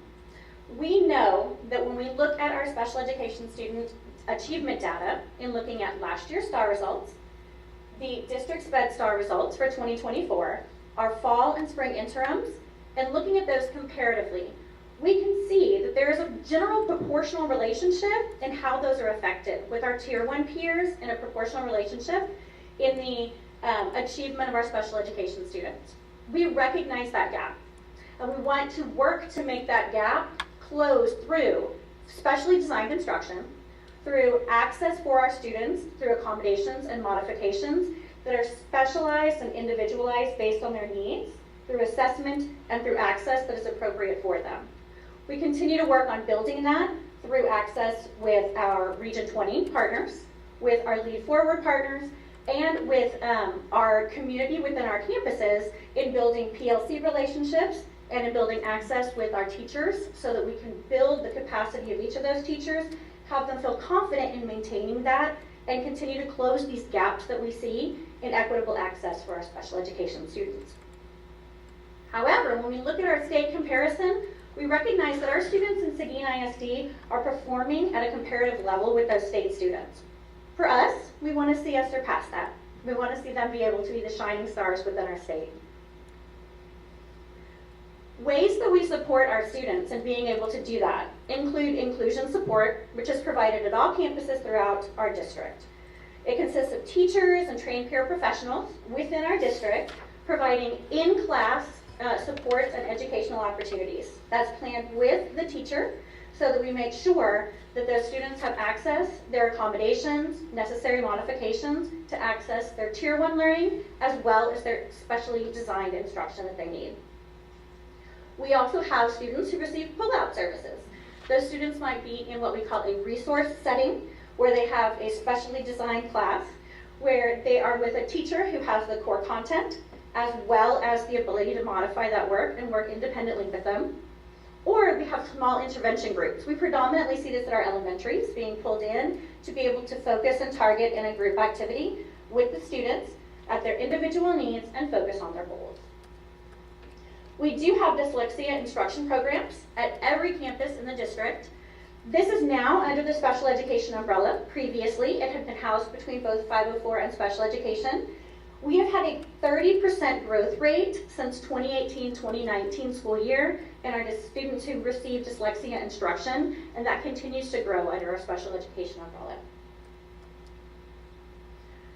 We also provide for those students who have the most significant cognitive deficits access to essential academics.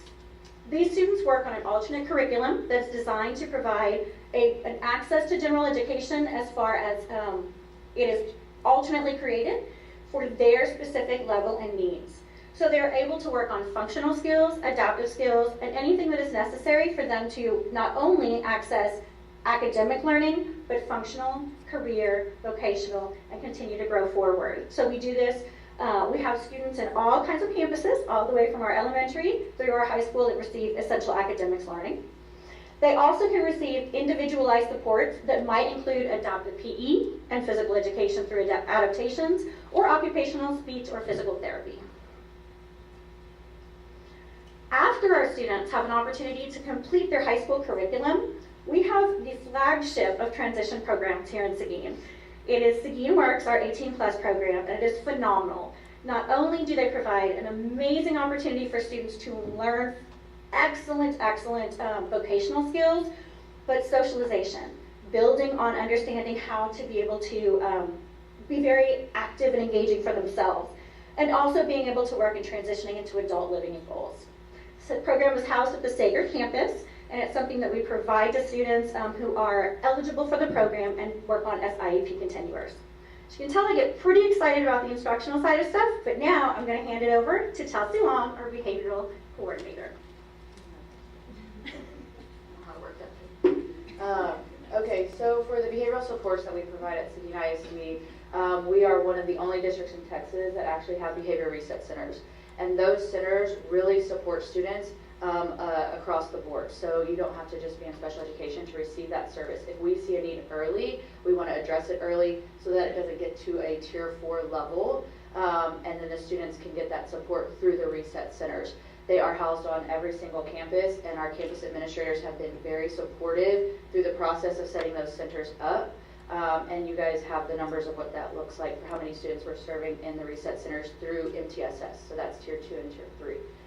As far as our PLUS program, really what that looks like is when the students do reach that tier 4 level, they are students that receive special education services. They do need more behavior supports than allowed through the reset center. It's more structured, it's really taking accountability, and we set up regulation stations within the PLUS program so the students learn how to regulate themselves and be in gen ed more often.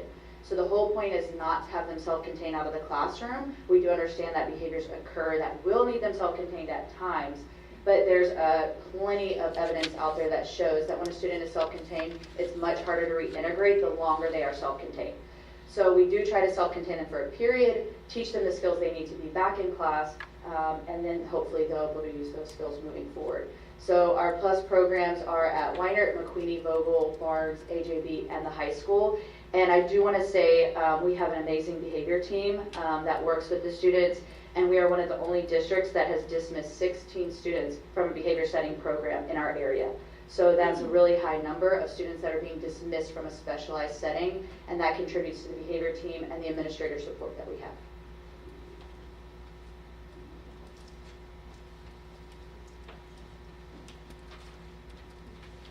So we want to talk about, throughout the year, we do quite a bit of community and parent engagement activities.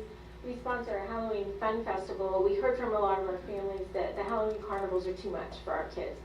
They're overwhelming, they have high sensory loads. So we sponsor a sensory-friendly Halloween carnival that's well attended every year. It's the highlight of our fall. It's a great time.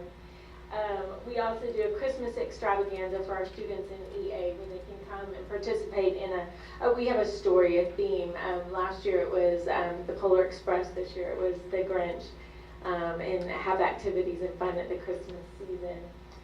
We do an agency fair in the spring where we invite all the local agencies and we invite the parents to come and get information on the resources available in Seguin, as well as a student showcase where we showcase the talents of our students in special education. It is very exciting to watch. There's a lot of good stuff there. Not on that, well, we do the Experienced Dyslexia program, which was just 2 weeks ago. It's a great program if you haven't gotten to attend it.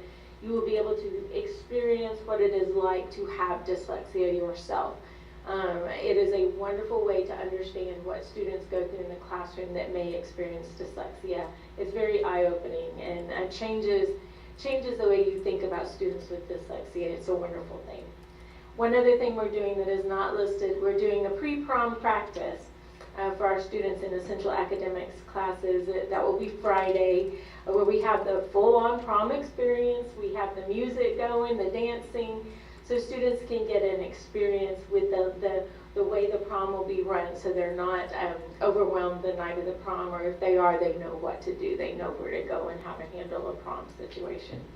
It's as much fun for us as it is for the students, so we're very excited about that.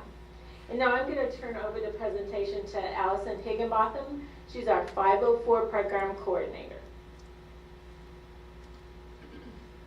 Good evening, thank you. The 504 program is often confused with special education. It is, if you think of like a bullseye, special education is that very center. It's very tiny, it's very targeted, and it's very, you have to get into it with lots of qualifications. 504 is kind of like the big ring outside of that. It encompasses a whole lot more. It involves any student with any mental or physical impairment that may be substantially limiting to any daily life activity. So it is very broad and vague in some aspects. We currently have been growing in our 504 numbers since I've begun taking data. We have currently 549 as of, I think that was March 5th, and I think as of yesterday it was up to 551. So we've already added a couple more students in just the last couple of weeks. 504 goes through a process. We are required by law, it's a federal mandate to do 504, but it's an unfunded mandate. So we have always had to figure out who's going to coordinate this at the campus level. In the past, we've had counselors do it. Then they had a mandate that said they couldn't do 504 because it took up too much of their time that they needed to be able to counsel. We had a period where we had 504 facilitators, and then they both retired. And so now we're back to a campus level where our APs are now doing it, and they have taken it on this year. They've done an amazing job. They have to meet with the parents annually to review a 504 plan. The 504 plan is accommodations only. It is not specially designed instruction like special education. If they need that level of support, then through 504 they can refer to special education to get a full evaluation and then possibly move into an IEP. So other than that, we just mandated, we are required to make sure that we are compliant with 504. They must implement the plans with fidelity. The campuses are responsible for monitoring that. If there are concerns, we always address them back to the campus first. Please talk to your teachers to make sure that they understand the legal requirements. If they don't understand that, then we go to administrators to make sure that they help with that. And then at the very end, if we cannot come to resolutions, then I'm called in to help support with all the legal aspects of what we can and cannot do under Section 504. Thank you. All right. So action plan as we move forward, what are our goals? So we sought out a Region 20 program audit ourselves to help us address some issues. We are also getting a TEA cyclical visit. This is routine. It is every district in the state gets them one every 6 years. So in anticipating that, we wanted advice and support from Region 20, and we asked them to be tough on us. We wanted to know everything that we could possibly see that we could have support in correcting. So as a result of these two things, our audit is not completed by TEA. Once we get those results, we will be integrating both into a master plan, guiding us forward for the next few years as to how to make sure we're providing the best services that we can. So what we know that we want to continue from this process is continue the partnership with ESC 20.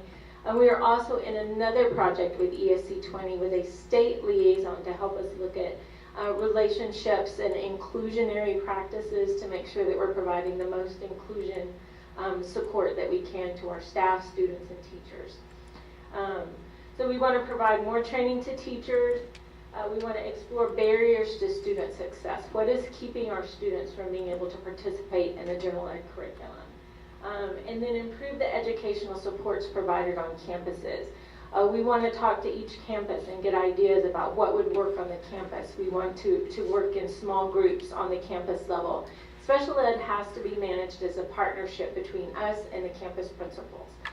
There's so much monitoring involved. We can't be on every campus at all the time. So the principals we partner heavily with. So part of this is training for principals in program oversight, right? How do you supervise SPED programs? What are the laws we need to be aware of?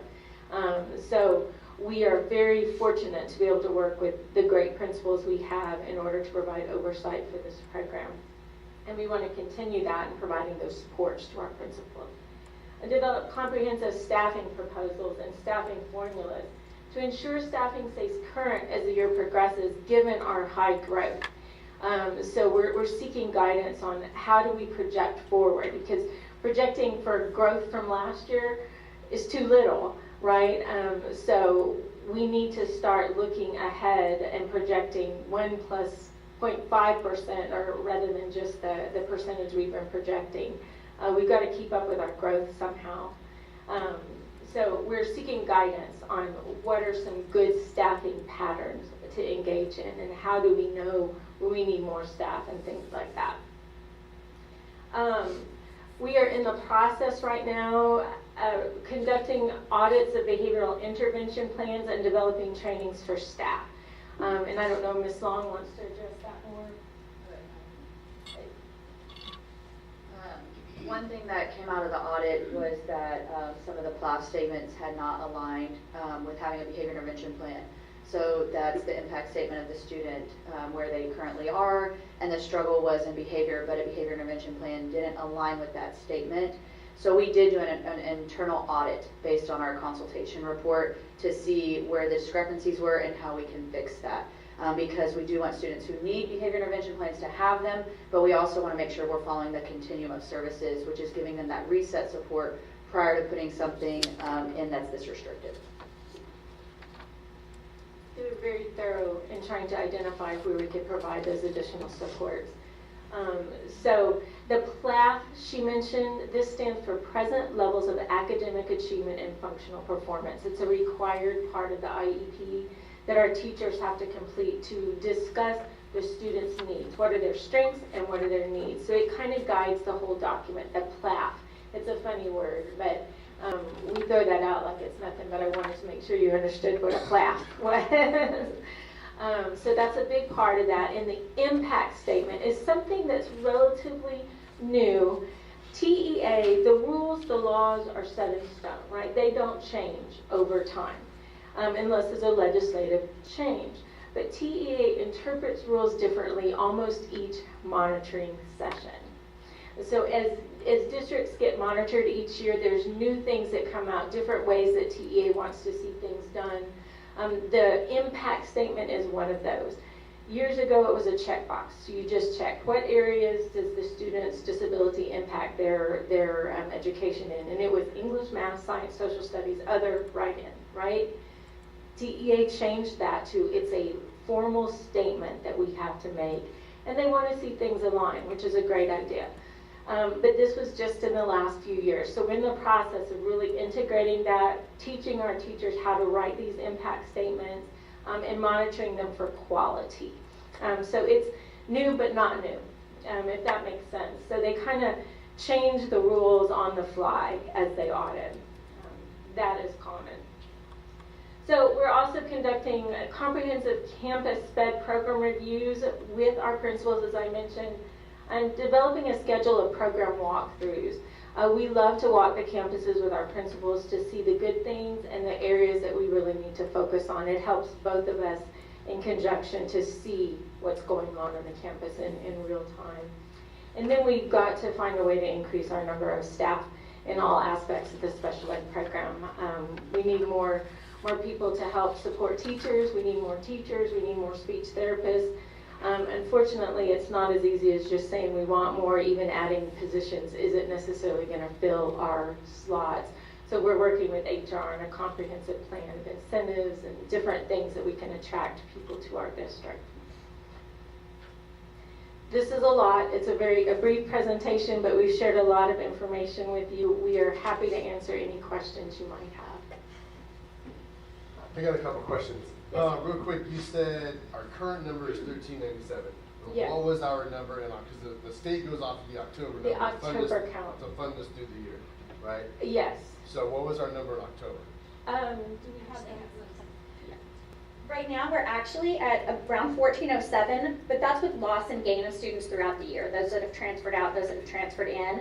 And so looking at those numbers today, we're at 1407. We were around 1391 around our October count. So Okay, we so are it's relative, it has not, we have not had a significant change in the overall number, but what we have seen a change in is the overall, the impact of the students who require greater numbers of minutes that we might serve, or that have higher needs that are either transferring into us or that we're recognizing through our evaluations and through our time with them and analyzing the data. Also, while you're up here, going back to that SPED achievement comparison with the state, I don't know if I heard you right or not, but I thought I heard you say we were doing better than the state? There are areas where we are actually overperforming the state. If you look at U.S. history, EOC, if you look at our social studies for 8th grade, social studies, and if you look at the 5th and 8th grade science scores, our special education district scores are actually overperforming the state special education averages. And so we're very happy to see that, but our goal is not to be this close to the state, but to be surpassing them significantly and being on par with our tier 1 general education peers. Right, so I'm just saying, like, I'd see it like, we have 3 spots out of 8 yes. that we're doing better than the state, but there's still 5 other spots that we're really not. I mean, I get putting a shining star on it, but honestly, like, absolutely. it's really not and that, by no because means, I know that we need the people. right, and by no means are we stating that this is where we want to be. Right. We're excited to see that, especially in our areas where we're looking at things like 8th grade social studies, that is a content-rich, that is a vocabulary-rich test that our students are taking, and we're starting to perform higher. We're seeing that in U.S. history EOC also, very content-rich, a lot of information that our students have to take in, and to be able to see those gains that are happening and we're able to outperform the state shows us that we do absolutely have the intervention levels, the teachers, all of the tools that we need. We need to put them all together, be able to make sure that we're enacting them appropriately, and then be able to bring forth what we can do to make all of those numbers be greater than the state. And I wanted to include this slide to show you that is very discrepant from this. When you compare our special ed students to their general ed peers, it tells one tale, right? When you see this data, it gives a better idea of where we function across the state, right? Because across special ed, across the nation, really, we keep up with tier 1 by a certain percentage, right? The general ed population is at a certain rate, and SPED in every district follows along that same line and trend. So I wanted you to see how we stack up according to the state, because that's important data for you to have. For SPED. It's out, like, general is a lot different than SPED. It's a lot different Comparatively, than SPED state, SPED us. Right. Where we're looking Because at. in that general population is all students. It would be like comparing my performance on running a mile to one of our star athletes. It's not comparable. It doesn't mean the same because we're at different levels, right? And special ed students are at different levels. So this is meaningful data to me. And I wanted you to see that, to have that in your knowledge bank. So real quick, switching gears, Ms. Long, the behavioral support programs, right? I'm trying to figure out the right word to say this. Can we explain this more in layman's terms about what behavioral support services actually are? Because I think there's a lot of stigmata out there. It's like, if a bad kid, if a kid has bad behavior, right? There's a lot of behavior problems with the kid, can't listen, can't do what they're told in the classroom. Then they get referred, and then they're identified as a behavioral support student kid. So then they get all these extra supports, but they're just not listening, or whatever. Or they're just acting out in anger all the time for whatever reason at home. Or they're angry and they're hitting other kids, and they're hitting other kids, and they're hitting other kids, and then all of a sudden, well, now they're in the SPED program for behavioral support. Can you, like, clarify some of that for us? Or for the population maybe paying attention? Yes. So for the students that have significant behavior needs, so physical aggression, right, is something that we're going to take very seriously because it does put others in imminent danger. So we do things different for that compared to the other scenario that you were talking about where it was more non-compliance, like not listening or not doing. So I would address those totally different. So one student may receive the behavior reset support, which would be that tier 2 level of support where they go in, they get social skills lessons, and then they'll go through, if they get angry, they'll go through regulation stations. And so a little bit to elaborate on that is they're angry, and when you flip your lid, like there's no rational conversations that happen, so we have to get them back to rational thought.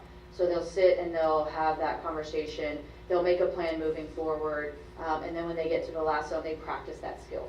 So the whole point is to be able to, when I'm in that moment and I'm angry like we've all been, right, instead of like following road rage somebody, I'm actually going to pull back and I'm going to calm down. We're trying to teach them to do that in the moment.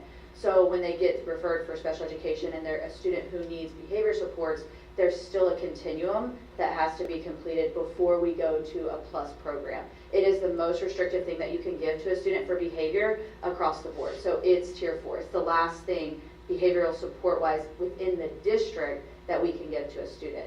So we really want to get them through those tiered processes to see, would tier 2 supports, would social skills work, would working with them on self-regulation and coping strategies, would that work before I go to the most restrictive setting. And then within that setting, they do receive more incentives.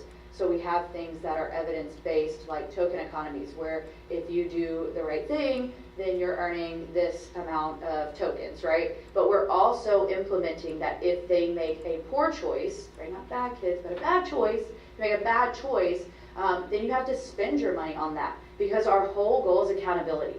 Right? If we don't make the students accountable for what's occurring, they're not going to learn that skill when they get older, right? And I have to take accountability for my actions, and we're teaching them that accountability by having them spend the money. I don't take it from them. They have to spend it on their behaviors, just like I do. I speed in a school zone, they're going to ticket me. They don't care if I have the money or not, right? They're going to say, you owe this fine. And so we're really trying to teach the kids that through the behavior support system. And we do have a process in place for campus to get that support. So they put in a consultation, somebody comes out, observes the student to see what are the behaviors, and then what recommendations do they put forth to the campus, and we model and coach that. Who makes the final decision about, who's the evaluator for enrolling them into the spec? So if they receive special education services, would be behavior referral. Who makes the determination? The licensed school psychologist. Okay. So they go through the same referral process, and we don't make decisions on eligibility. So even if the student is referred for behavior supports and they're eligible as a student with an emotional disability, it doesn't necessarily mean they're going to go into behavior program, because that disability category covers depression and other things. And so again, we try tier supports, and then we have to move them to that continuum. And really when we do TA audits, that is what they look for. Did you try the least restrictive environment? Did you try social skills? Did you try these other things prior to moving to the most restrictive?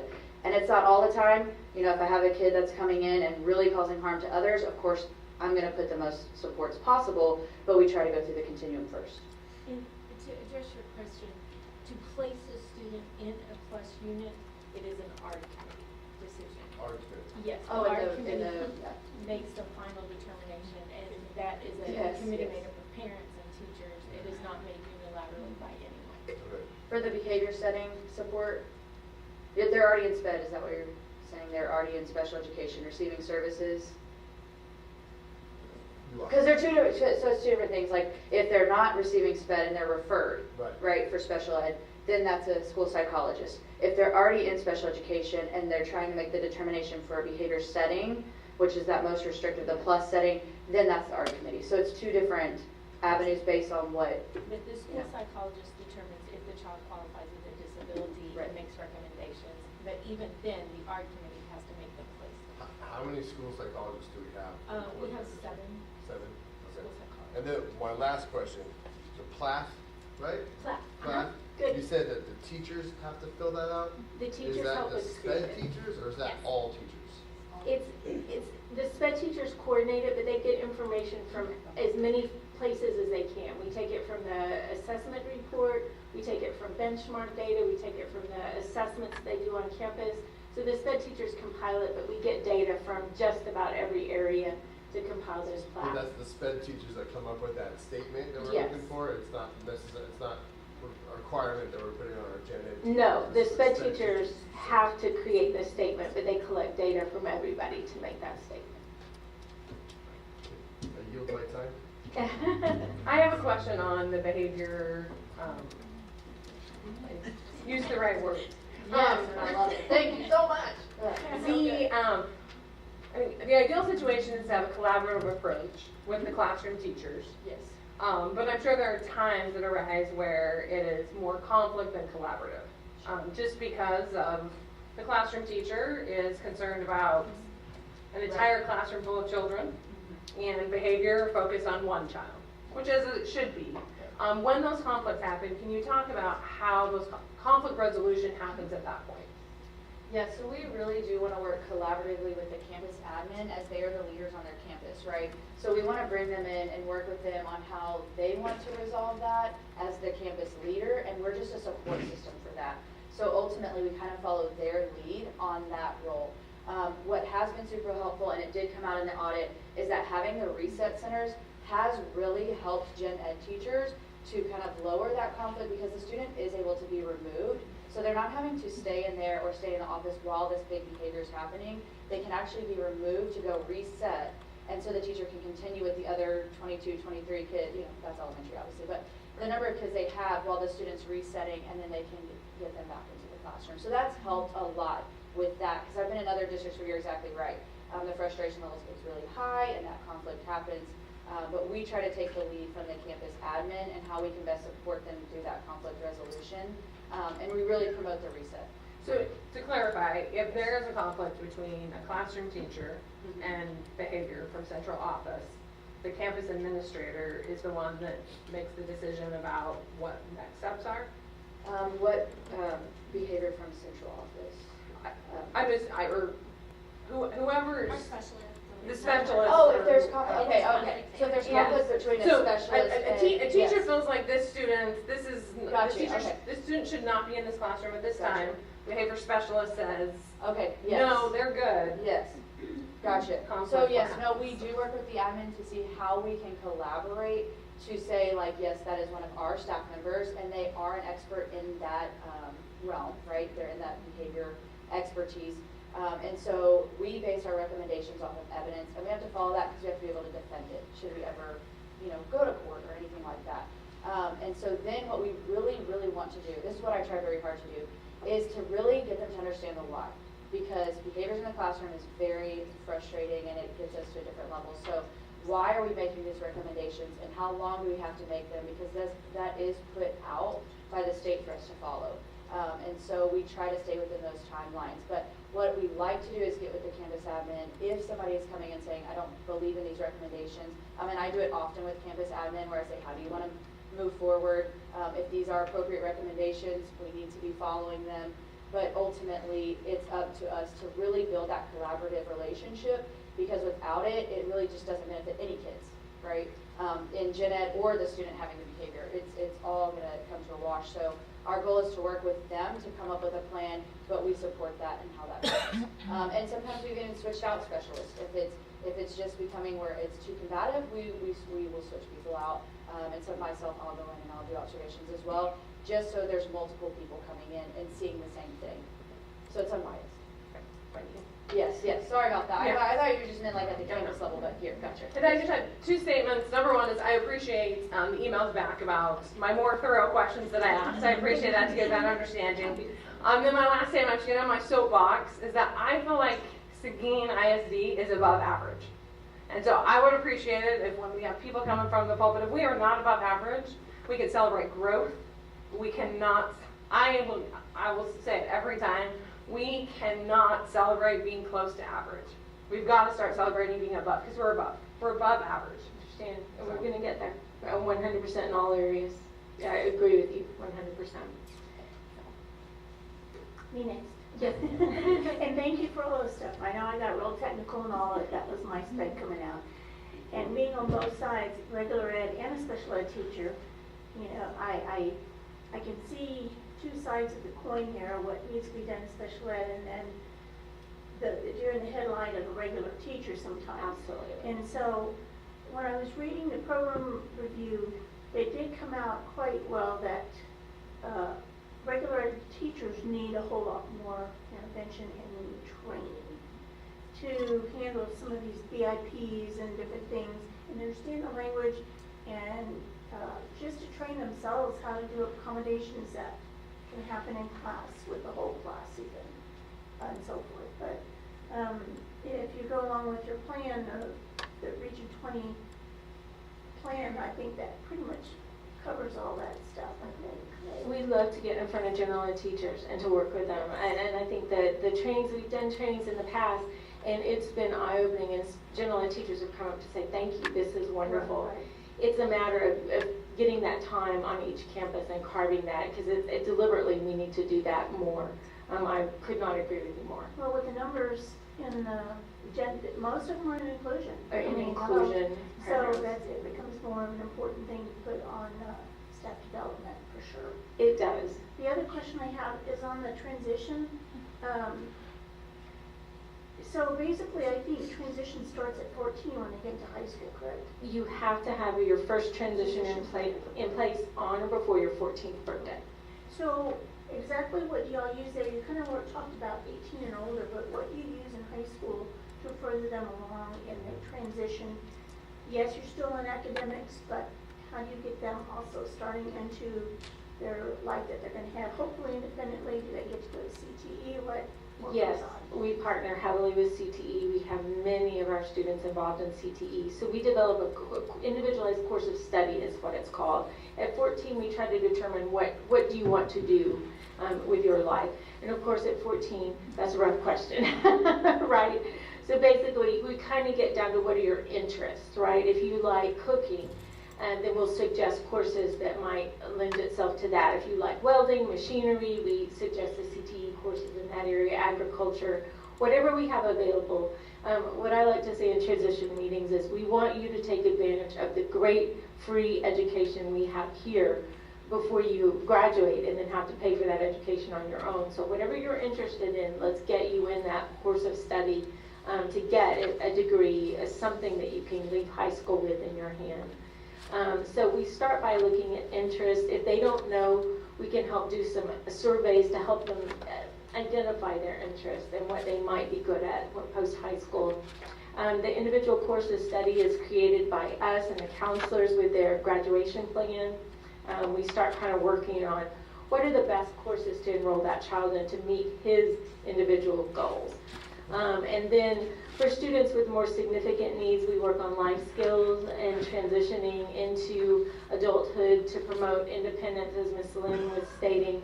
That's our goal for all students. We want students to graduate to a job. We don't ever want to graduate anyone to a sofa, right? We want you to be out there doing what you love.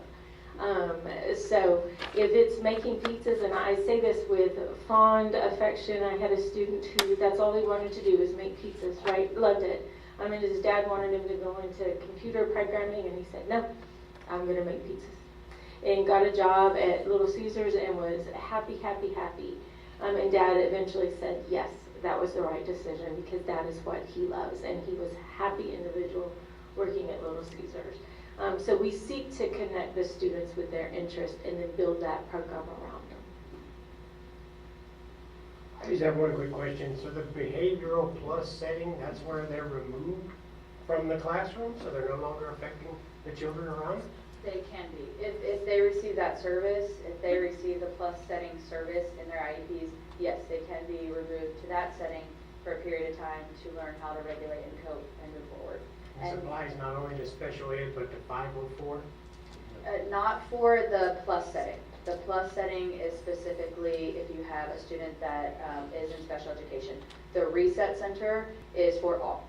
So in the reset center, if their behavior is escalated to a point where they're dangerous to themselves or others, they can be removed to that center at any point to learn how to regulate, and they must go through those regulation stations before returning to class, so we're ensuring safety and readiness. So I'm fairly new to all this, but one thing I've heard several times, and that brought to my attention over the last 6 months, is children who are abusing their peers, the staff, the teachers, whatever it might be, physically, and they are told by their campus administrators that they cannot be removed because they are 504. Now, to me, that makes 0 sense, and I don't understand that. So, can you speak to that in some way, shape, or form? So, yeah. The 504 plans, students with 504 plans are not classified as special education, so they do not receive any specially designed instruction. With a 504 plan, they are classified 100% as a general education student. So in order to remove a general education student from a classroom, that is a loss of FAPE, or the free and appropriate public education, which is against the law. We're not allowed to remove them from their ability to be educated as a general ed student. Now, we have resources to support them, so if they have a reset center, they can go to the reset center to calm down and then come back to help them as a behavior intervention. But it is not something that we can remove them to be self-contained in a setting for a long period or an extended period of time. But that child wouldn't be removed to the alternative school or something like that for? They are held to all general education code of conduct. disciplinary actions. If their behaviors do impede anything that requires a disciplinary action, then yes. Under 504, we are also required to do the manifestation determination review. So if they have a 504 plan and they commit an action that requires disciplinary action, we have to have a meeting that says, is this a manifestation of their disability or not? Most of the time under 504, it is not a manifestation of their disability. Hitting a kid is not a manifestation of their asthma. Right. Okay, so yes, they are still held to the same disciplinary actions and requirements that any general education student who hit another student would be held to. Or teacher. Or teacher, or anybody who they offended. Okay. Yes. Thank you for clarifying that. Yes. Occasionally, it does happen as a manifestation, and we, as a district, we have to be very careful with that because that's where we look at the students' rights, right? I mean, it's very difficult in a situation like that where if the behavior is a manifestation of the disability, we cannot punish the student if they cannot control the behaviors. So teams, school psychologists look at that, and we're required by law to, right? I know, I understand. Well, I was saying, but we're worried about the rights of everyone else. I understand. It's a very tricky issue. And that's why we have school psychologists, the principals, we all work on this together to make the right decision for the student and other students. And if they're a general ed with a disability under 504 and they're exhibiting a pattern of behavior that is constant, then yes, our next step and our next obligation is what's called child find, is are we identifying them then? Do they need further evaluation for possibly SPED? Because if this is becoming that much of a problem, we need to determine, do they need more support? And that level of support then becomes special ed support. Right. It's, MDR is very complicated, and I'm happy to go into it with you. It's a lot. Yeah, I understand. I'm just trying to wrap my head around it. No, and you're asking very good questions that are very pertinent. So there's just a lot of information we can give you about that. So. Real quick on that, the 504 thing. Do you guys sometimes find throughout the district that maybe the 504 and the IEP things kind of get mixed up when people are talking? Yes, that's what I So say. It's a it very could be common thinking- misunderstanding that Right. 504 is a part of SPED, and it's actually like just outside of SPED. When students have a disability and they no longer need specially designed instruction, our recommendation is to go down to what we call down to 504, so that they can still get some accommodations without needing specially designed instruction. Or if they're getting just accommodations under 504 and it's not enough, then our recommendation is to go further into more specially designed, and that's where that referral to special education happens. It kind of works together. We're in collaboration. And if they are identified under special ed, then their dismissal from 504 because everything then is put into their IEP.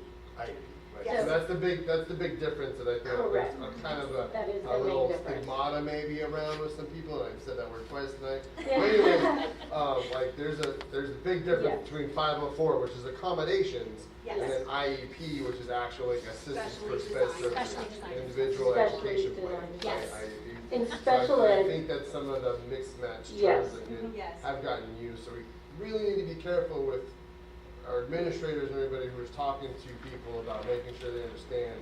Yes. And I'm not saying they don't, but sometimes we lose, we mix It those gets two muddy, terms up, it seems and it's a like. big difference between 504 and It is. It is still 100%. legally obligated to follow 504 plans, and we still have to do the MDR process like under SPED, but it encompasses different aspects and different levels. And SPED is actually under 504. It's the bigger umbrella. And 504 is one sentence in the law. And all the legalities come from one sentence. No person shall be discriminated against on the basis of disability is the heart behind the 504 rulings.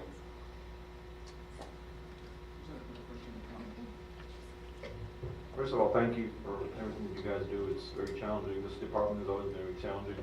I've been on the board for 6 years, and I kind of track the legislative sessions every year, every 2 years. And I'm hopeful that this year, I think from what I've read from the Senate and the House, they're finally taking this seriously, which they should have done a long time ago. Agreed. Yes, there's some funding bills for special ed that I think will clarify some things for us. So we're hoping, fingers crossed. Any other questions? You have great questions. I appreciate it. Yeah, and thank y'all for answering all the email questions. That was very thorough. I learned some new things, and we really appreciate that and your presentation. We acknowledge how complicated our program is and welcome any questions, so thank you. Thank you. Thank you.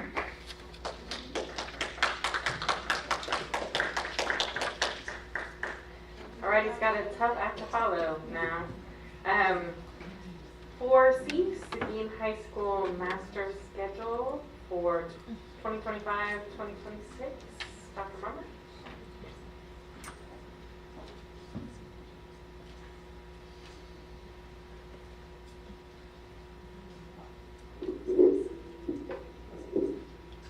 Hi, good evening, Dr. Behill, Board of Trustees. Sorry, I came in with a little fire on you. Okay. All right, I was anxious back there. I had a lot of questions. So, all right, so this evening I'm going to present to y'all the requested information on the SHS Master Schedule kind of process and planning for the 25-26 school year. These are just some general highlights of a block schedule. Like if you were to do some research, these are just some highlights that would take place. You have an opportunity, which we did hear about earlier, for possibly a lessened homework load, fewer daily transitions. So that was brought up a couple of times earlier from people that were here. Potentially more time for relationship building and some small group intervention. And then some challenges, that was also a piece of it, and you'll see that throughout as well. Just some challenges in general with the block schedule. Fast-paced curriculum, limited daily reinforcement, longer periods can be difficult for retention and keeping the kids engaged for a longer period of time. Adjusting instructional strategies, scheduling conflicts, which you'll see come up, and then also staffing costs and considerations, which is also highlighted later in the presentation. So here's some academic teacher insights. We did hear from a couple of them this evening, one of which is listed here. So these are just some direct quotes during the process of going through building the schedule for this year. We did surveys, which that information was shared with y'all as well. So Teacher Bien, you heard her earlier talk about how the PLC process, just more time for planning for them there. Extra time, you'll see the mention of just having time to go through the content a little bit more from the teacher side of things, and the teachers just get that adequate planning time, which is what they highlighted for some of their pros for it. Some of the challenges that the teachers displayed from the surveys that were given out were just, if you miss a day of school, you get further behind because you don't have the class daily. We talk about it's difficult to stay engaged. 90 minutes is a long time for, which we also heard Teacher Bien say that the kids don't have the attention span, right? So 90 minutes is a long period of time. So that was highlighted by one of the teachers, LOTE teachers here. A fine arts teacher concerned with having to teach with no off period. So the current construct of the block schedule has those fine arts teachers with not a consistent daily break. So they're having to only have the conference that hour and a half every other day. So they're having to teach all the way through the day. So that's highlighted here, as well as a challenge faced in getting students with flex class to participate. So also Teacher Bien saw a problem there with that flex class butting up with a block schedule. That's a 2-hour chunk for some of those kiddos in one class period. So she saw some lack of engagement there. All right, so this was also requested with just information about to run this schedule adequately to make sure that teachers are given off period daily, which is not currently in the constructs of the schedule. We would need to add an additional 15 to 20 FTEs, so that's looking at the current teachers who do not have a daily conference period to make sure they have one. That's what the additional FTEs would look like in that range, depending obviously on course enrollments and things of that nature. That would be an increase. Dr. Miller, real quick, I'm sorry, yes. FTE, can you? Yes, so that would be teacher spots. So that would be FTE is like per teacher. Yeah. What is it? It's a full-time employee, so a full-time teaching. So those would all be 15 to 20 full-time teachers. Let me clarify that. Yes, thank you. And so to fund that, 15 to 20 would roughly be an increase of $1.5 million to the budget to adequately staff the block schedule. And then It was also requested we got some insights from some of our directors and personnel that are currently at the high school. So CTE, Mr. Halieta put in some insights. Block scheduling can accommodate work-based learning. Obviously, there's increased instructional time to give them more of that college feel, which we also heard about tonight. And some of the detractors from it that he mentioned, it's very complex for the counselors and school administrators to try to build out that schedule. And also another thing we heard about is adequate training for teachers and being able to teach bell to bell for 90 minutes and being able to do that. He listed that would be an issue. Oh, sorry. Finally, so Mr. Tejas, he also put some great feedback in here. As you'll see, another highlight, more extra time for kids to refine their skills, increased flexibility in longer classes, diverse teaching strategies, and then also, again, which you've seen a lot, less transition time. He said potential downside, and we do have great UIL here, but he said a potential downside is groups competing at UIL each semester, such as marching band, they need to see their kids every day. I mean, every coach everywhere, whether you're in band, theater, it doesn't matter. You need to see your kids every day, especially during competition season. And he just mentioned that block scheduling can impact this, which can be a significant challenge for the programs looking to grow and compete. And he says if that happens and that challenge remains, then he thinks that could have an impact on retaining the best staff and students for those programs. And then Coach Daly, he provided some insights on block scheduling. So some pros that he listed were the flexible class schedule and getting that 300 minutes per week and able to build in study hall or leadership lessons within those class periods. And then some cons that he listed, class scheduling conflicts, students having to choose between athletics or another class offered during that time because there's less course offerings per day, schedule change issues with multiple sport athletes, having all grades 9 through 12, they're all in one class together versus being able to split those out. And then he also mentioned that some coaches aren't able to have that second athletic period. And then he also put the traditional schedule, which would be an 8-period schedule on here. So easier to change schedules for multi-sport athletes. Coaches then get to diversify and get into that second sport. Can split 9 through 12 into 2 classes, so you have smaller groups in each class. And then they get to see their kiddos every day. And then class periods shorter and the built-in study hall loss. All right, and then at the end here, the recommendation from interim principal Ms. Corey and district administration is to move to an 8-period bell schedule with 45-minute classes each. And then this is also backed by the TASB staffing and the recommendation for SHS to run that 8-period bell schedule to meet the needs of students and also to be fiscally responsible with our funds from the district. All right. Ms. Corey had a prior obligation before she secured the position as principal at the high school, so she couldn't be here tonight. But I will say that with an 8-period day, there are opportunities to block some time. So a 45 and a 45 equal 90. It will take additional staffing to do that kind of scheduling. But an 8-period day would allow the teachers to see their students every day. So we can continue to work on what the block would look like for courses such as the core classes that were mentioned today, the EOC classes, the algebra, English 1, English 2, but obviously if you double up that time, you're going to need to double up in the teachers also. Yeah, just to expand upon that a little bit, we did hear mention about teachers who taught previously. They did not teach in an 8-period day. Prior to this, there was a 7-period day with a flex. The proposed schedule is an 8-period day, which is very similar to a block in the way that it's instead of 4, right? It's 8. So you're just taking the 2 days and putting it into 1. Versus all they taught on before was a 7-period day, so you were losing out on a class choice on the prior year's schedule. So that would have been what, 22, 23? 23, yeah. You get my years all mixed up. So they were on a 7-period. They were not on an 8-period day. So the 8-period day is different than what they have taught on, just for that clarification.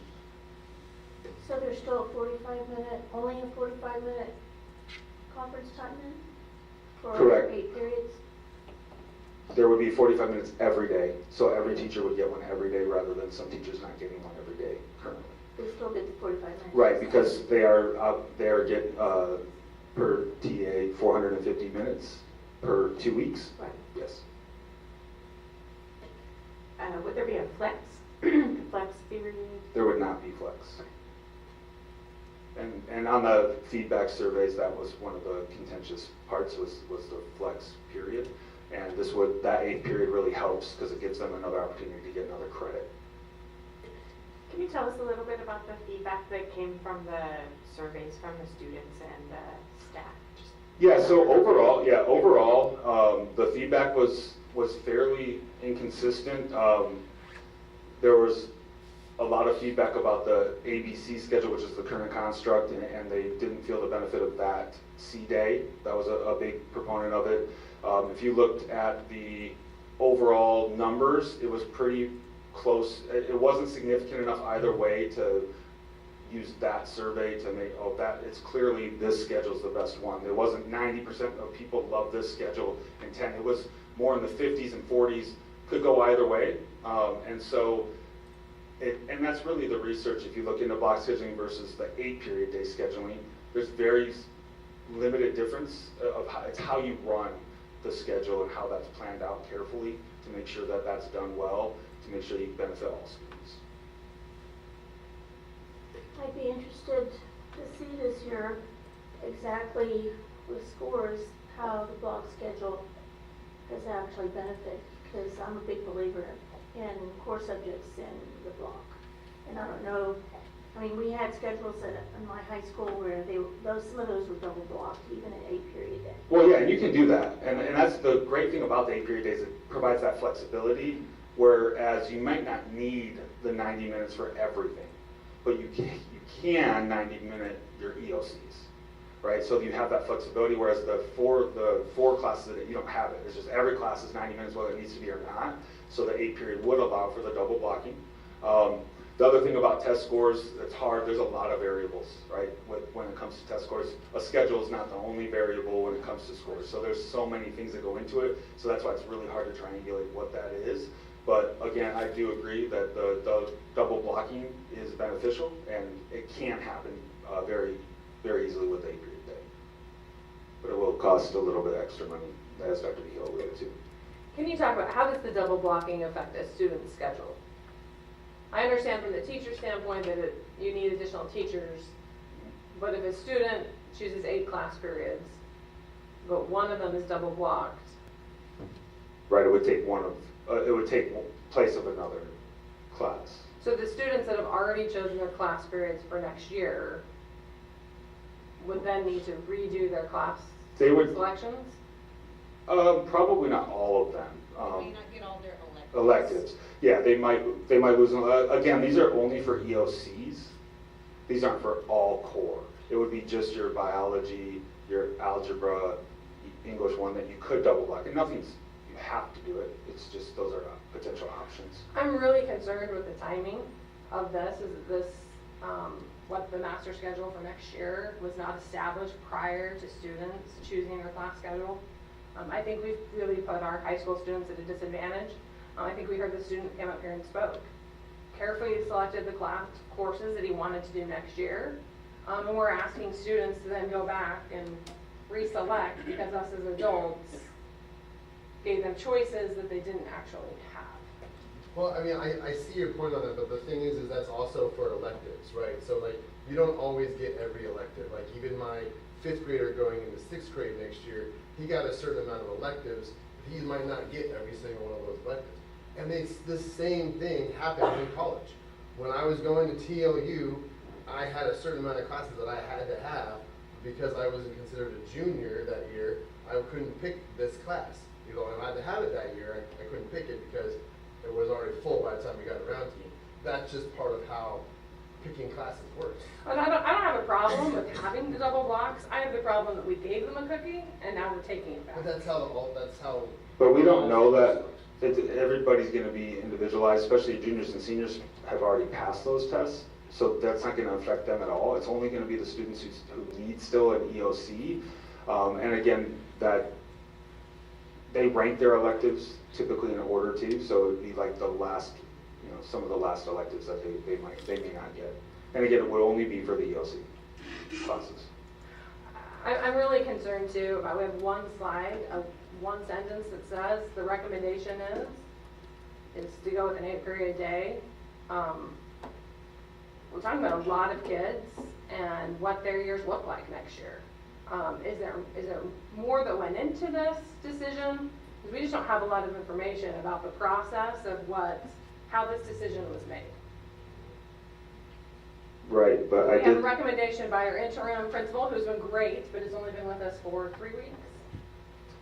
Right, and yes, and we worked collaboratively with her, and she has been a principal for many, many years, running successfully 8-period days. Also, the surveys that were sent out, like we said, those surveys were not overwhelming support or not in support. So because of that, and the interim principal's experience and expertise, along with district administration, that was what went into it. But there was a process that went into play. I mean, those surveys were given to y'all for viewing. And I think this would be a different conversation if we had the $1.5 million to implement this like the gold standard way that you implement block schedule. Because, we heard the good things tonight from those. I can see how I would have loved to be in an English class for 90 minutes with the right support and the teacher having the right training to have that stamina of teaching for that long and things like that. But I see how we don't have the resources to do it in the way that is best practices as well. So it's a hard call. If we had some different funding, some different things, and we were able to implement it this past year without taking away the stuff from CTE teachers and without taking away the periods from fine arts, and with extra teachers to give the kids the choices that they need, I think it would have been a different conversation. So I understand the double blocking of the ELCs, but when it gets, and that's for junior classmen maybe, when they haven't got that 10th ELC, but once they pass that ELC, then they're in the full 8-period block. But I know that's for some of our CTE courses, they also need that 90 minutes. So would it be possible to double block And we will. CTE? So yes, sir. There will be a lot more flexibility for us to get a lot of those certificates and everything that we've done, these IBCs, that are big things 100%, for our yes. students' futures. Yeah, and that also increases the funding too when we're able to do that. So it allows us to be able to move into even a triple block to get a V3 funding for some of those courses. Yes, it does. So the 8-period day really gives us a lot of flexibility.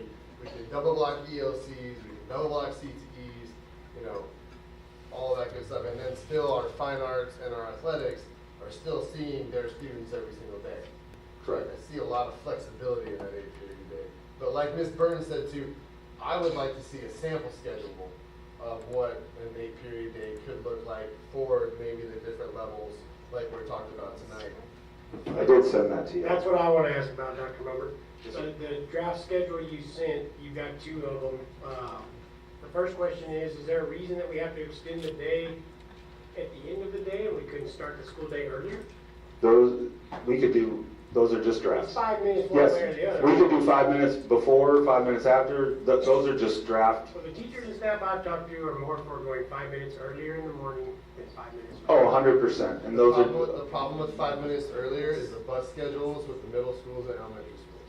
That's the problem you're going to run into right there. Because we ran into it last year, and that's the problem, is having enough buses to get all the elementary kids to school on time, the middle school kids to school on time, and then the high school kids to school on time. So that's the kind of the issue we're running into with start even 5 minutes earlier with the high school. 5 minutes is possible. We couldn't probably do it any more than 5. We would have to double check with 5. We did check with the high school to see kind of when their last bus was there, and it could be possible to move at 5. But again, those are just drafts, not finalized schedules. But yeah, you could go, I think I added it to the end, but you could do 5 in the front side, 5 on the other side. No, good question. Yeah, no, good question. No, it could go either way though. And then the second thing is one of these schedules has 4 lunch periods and the other has 3. The only thing I read into that is I know myself would have trouble waiting till 1:20 in the afternoon to eat lunch. Our 5th graders wait till 1:15 right now. And our kindergarten. And the little ones start at 10:45. Our kindergarten start at 10:45. Yeah, and those again, those are draft, but as a former principal, smaller numbers in the cafeteria sometimes is better. But again, that's just drafts, just for some options of the way to go. Good, thank you. I would just mention again, I think it's really important that tomorrow the high school students be notified that this is the direction that the district is considering going, that the high school is going, and letting them know that that course selection that they did is a draft. That a lot of them should be expecting to redo course schedules. I think it's important that they find out as soon as possible from the channels to know because I think they all went into choosing their course selection. I know at least the child at my house did, she was choosing her courses for next year. And so to find out maybe not, and you're gonna have to do that, I think it's important that the kids know that as soon as possible. And that also, this gets quickly figured out what's happening for next year and gets communicated to them. I think it would be more the 8th and 9th graders, right? That would, aside from your CTE students, your 8th and 9th graders would be most likely to be double blocked. To be impacted, yes, because there's 3 DOCs that they take as freshmen. That is correct, yes. And so this would. But wasn't it communicated already to the students that they rank their electives 1 through however many, and based off of classroom sizes, they may not get all of those electives? So sure, they picked 8 classes because they had to pick 8 classes, but that's also not necessarily what they're going to get. Like that was part of what's communicated to them. So. And they're used to that process in middle school too. I can sure we can read it, but I don't think they're going to have to go back through and re-pick all the classes, right? Correct. It just might be they don't get necessarily one elective that they pick because of class. You are correct. Size or whatever. Yes. And we are planning, Mrs. Corey, when she returns, upon her return, we'll be having a meeting with the faculty, and we'll be communicating that out as soon as she returns. Any other questions for Dr. Mummer? Thank you, I appreciate it.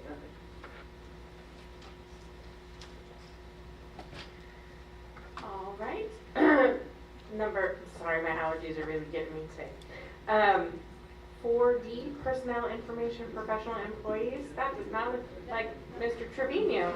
I am not Mr. Trevino. I'm Max Fotis. I am filling in for Mr. Trevino. He is under the weather. So, good evening, President Crittenden, Dr. Vihila, and Board of Trustees. So, 2 items I have today. This first one is personnel information. It's our list of new hires and resignations. And this is my first time, so I don't know if I need to go deeper into that. I know it's applied to you. All right, and this next one is our personnel needs of the district, and here it is. So there's 2 items that we're bringing to you. On the first one is 2 kindergarten aides at Jefferson Elementary, and these are kindergarten aides, and I know this was shared with you, along with some other questions. I know I added some more information. It was really late in the day, so if you need that information, please ask, because I think I did print the email out just to make sure I had that for you. But these 2 aides will allow for behavior management and maximizing instructional time to help with that supervision of those kindergarten classes at Jefferson. And don't know if you have specific questions to that. I think the transition from home into kindergarten is the concern, and just getting them into the norms of school to be able to get into the math instruction, English instruction, and everything else that goes on in the elementaries.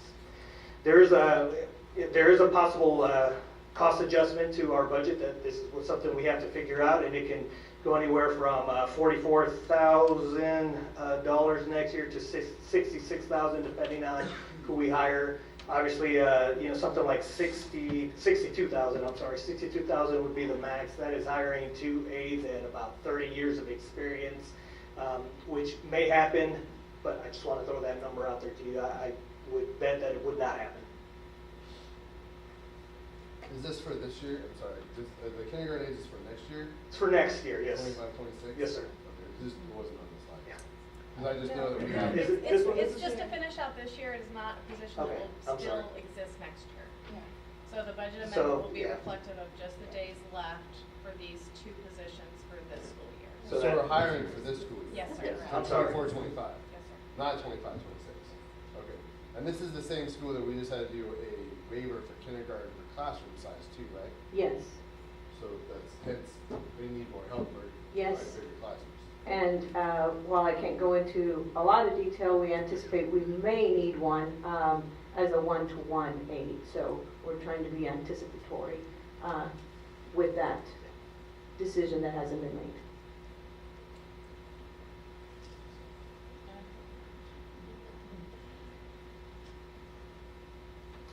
Any other questions on that one?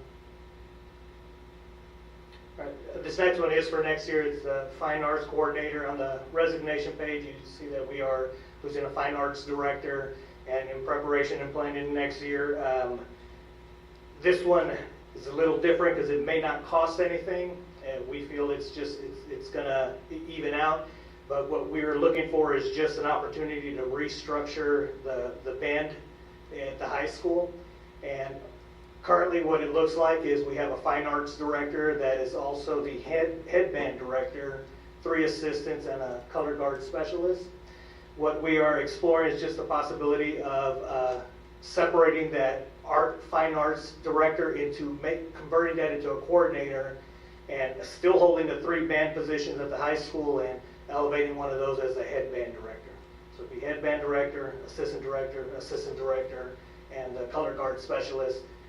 But the Fine Arts Coordinator would look over the entire fine arts across the district, theater, art. Our hopes is to just get that pipeline growing for electives from middle school on up to the high school. So I know it's talk.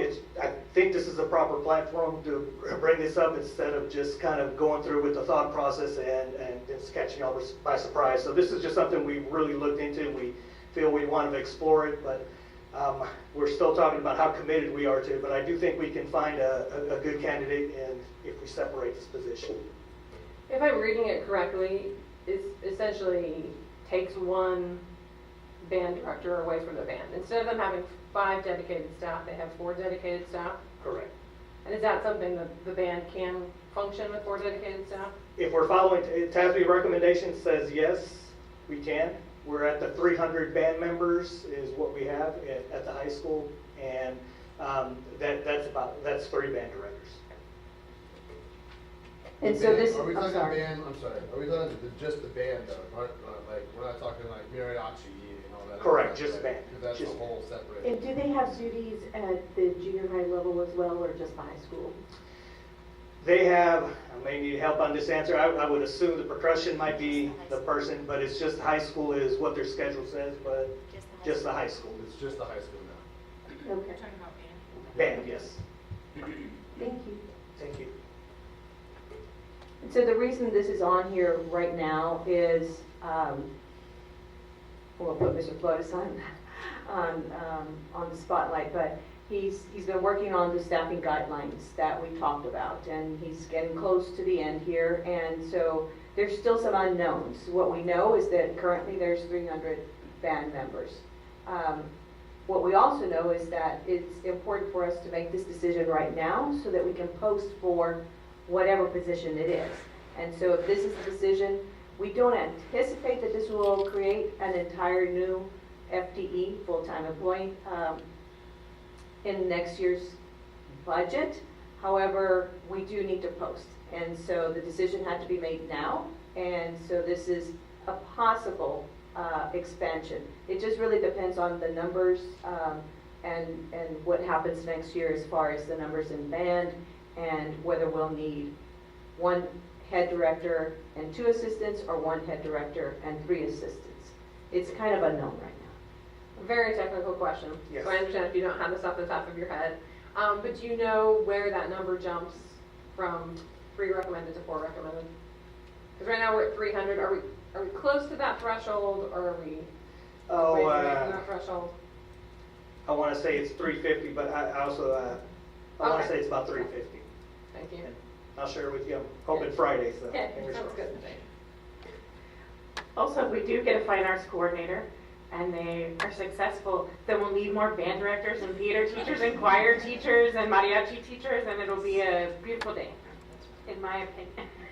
And real quick, the Fine Arts coordinator would be district-wide, right? 'Cause I know you mentioned like middle school and high school, but we have choirs at elementary schools. We have art programs in some elementary schools. Like the Fine Arts coordinator would be district-wide for K through 12, right? Yes, sir. For all of the fine arts stuff, fine arts umbrella. Yes. And just to answer your number, one band director can serve 100 students. Okay, and that's to include your assistants. So they each can serve 100 students. Could you say that? I didn't hear. One band member could serve 100 students. One band director, I'm sorry. One band director can serve 100 students. According to the task. She's looking at them. Thank you. You're welcome. Do you have any other questions? And again, thank you for answering the questions that were in the email as well. Helps us think about it before we get here.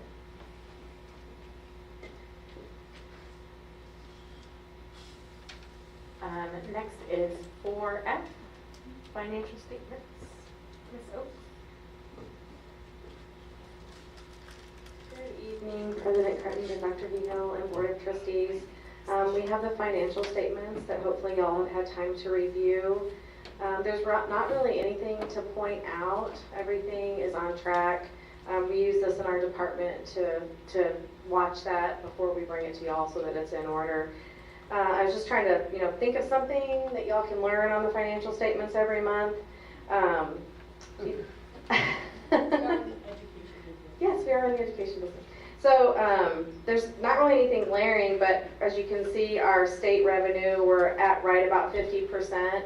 That does vary from district to district. We're a little over 50% of the year, but depending on what kind of district you are, it determines when you receive that money. So other districts may be at a less percent or a more percent, just depending on your property tax collections. We're right in the middle, so that's why we're at about 50%. But everything looks good on there for our financials at this point in the year.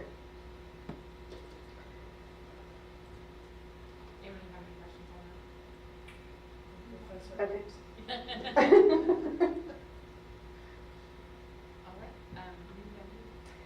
We have one new vendor listed on the new vendor form. Keep in mind, these are not necessarily vendors we are doing business with. It just means that we can in the future. They responded to a request for proposals.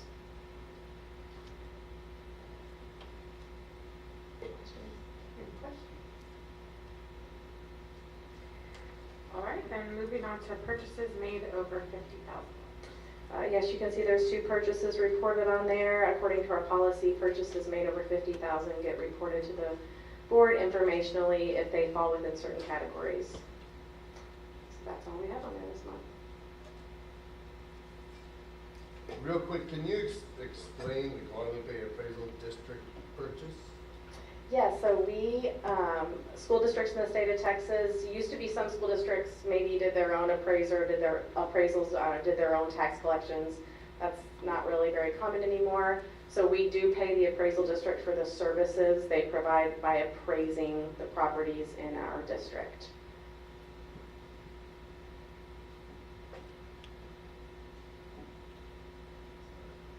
Somebody's got to do it. I know, but I just think it's funny that we pay so much money for that. But they do it already. But anyway. Yeah, I would not want their job. Although they probably wouldn't want mine either, so it goes both ways. I just want to say I read the second one wrong when I was looking over it, and I thought spent a lot on paper bags, and I'm so confused. On a Paper lighter bag note- initiative. On a lighter Yes. note, that seemed like a lot of paper bags. Yeah, you never know.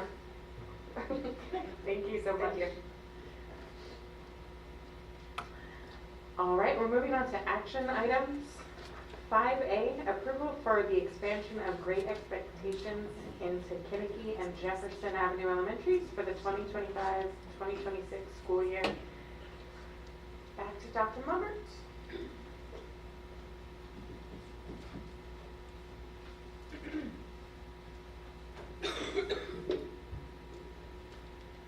All right, good evening again.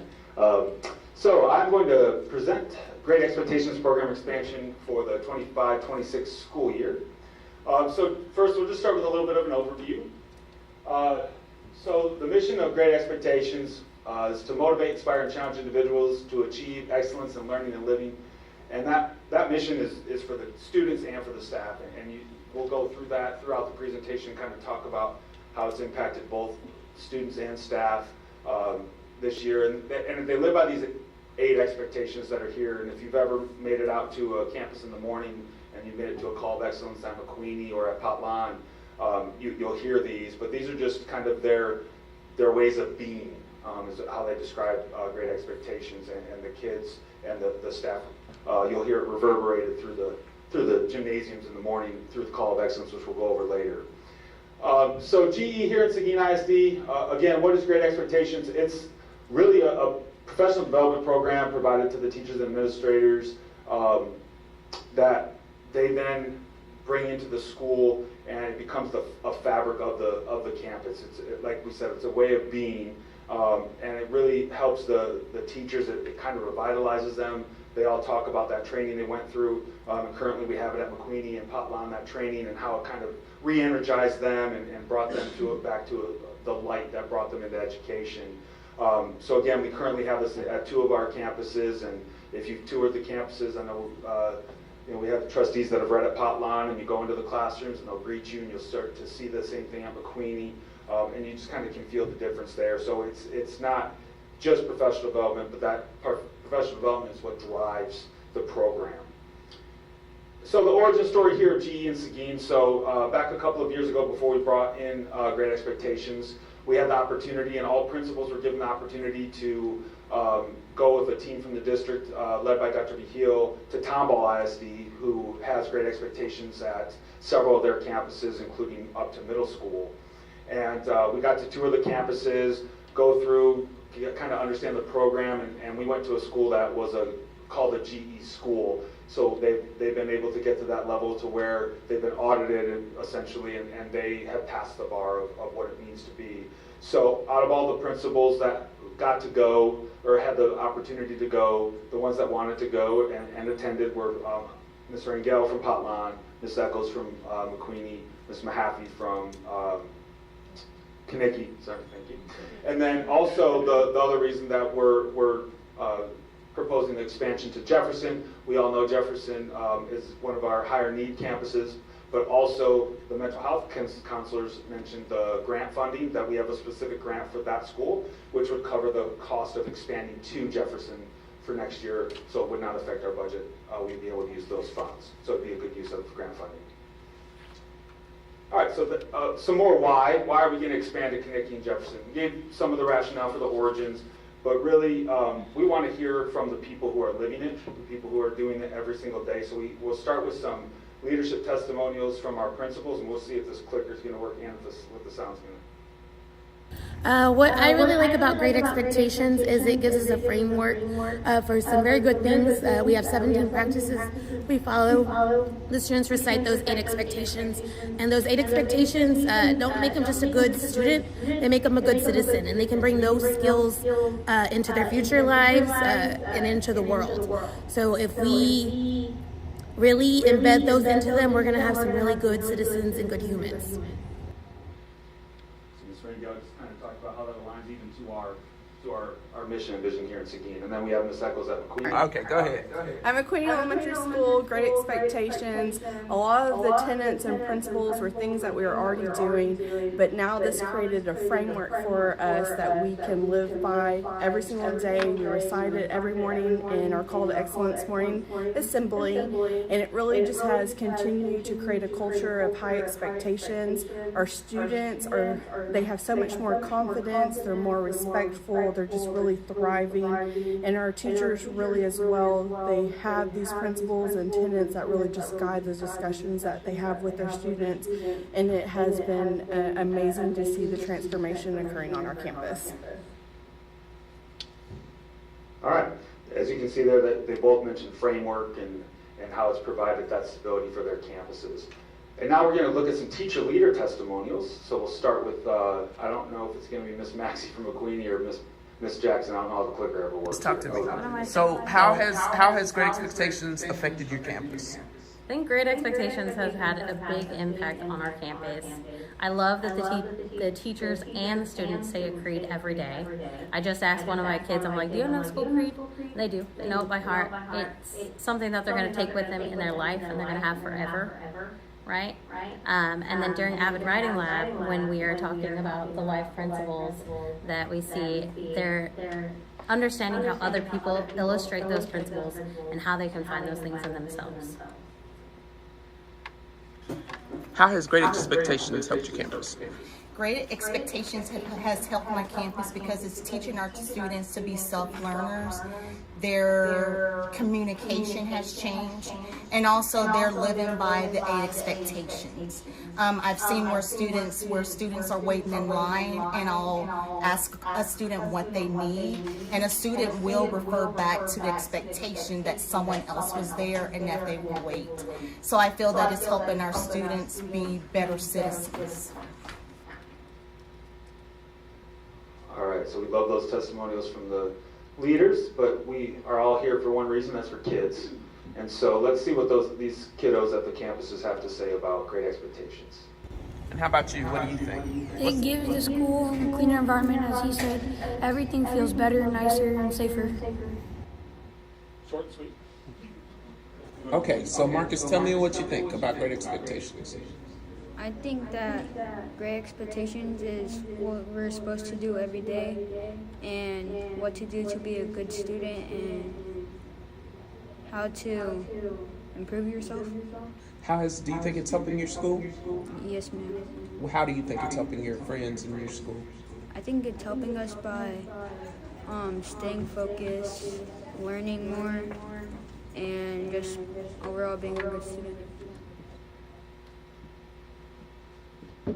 All right, so we've seen those impacts, but also I wanted to include counselors here.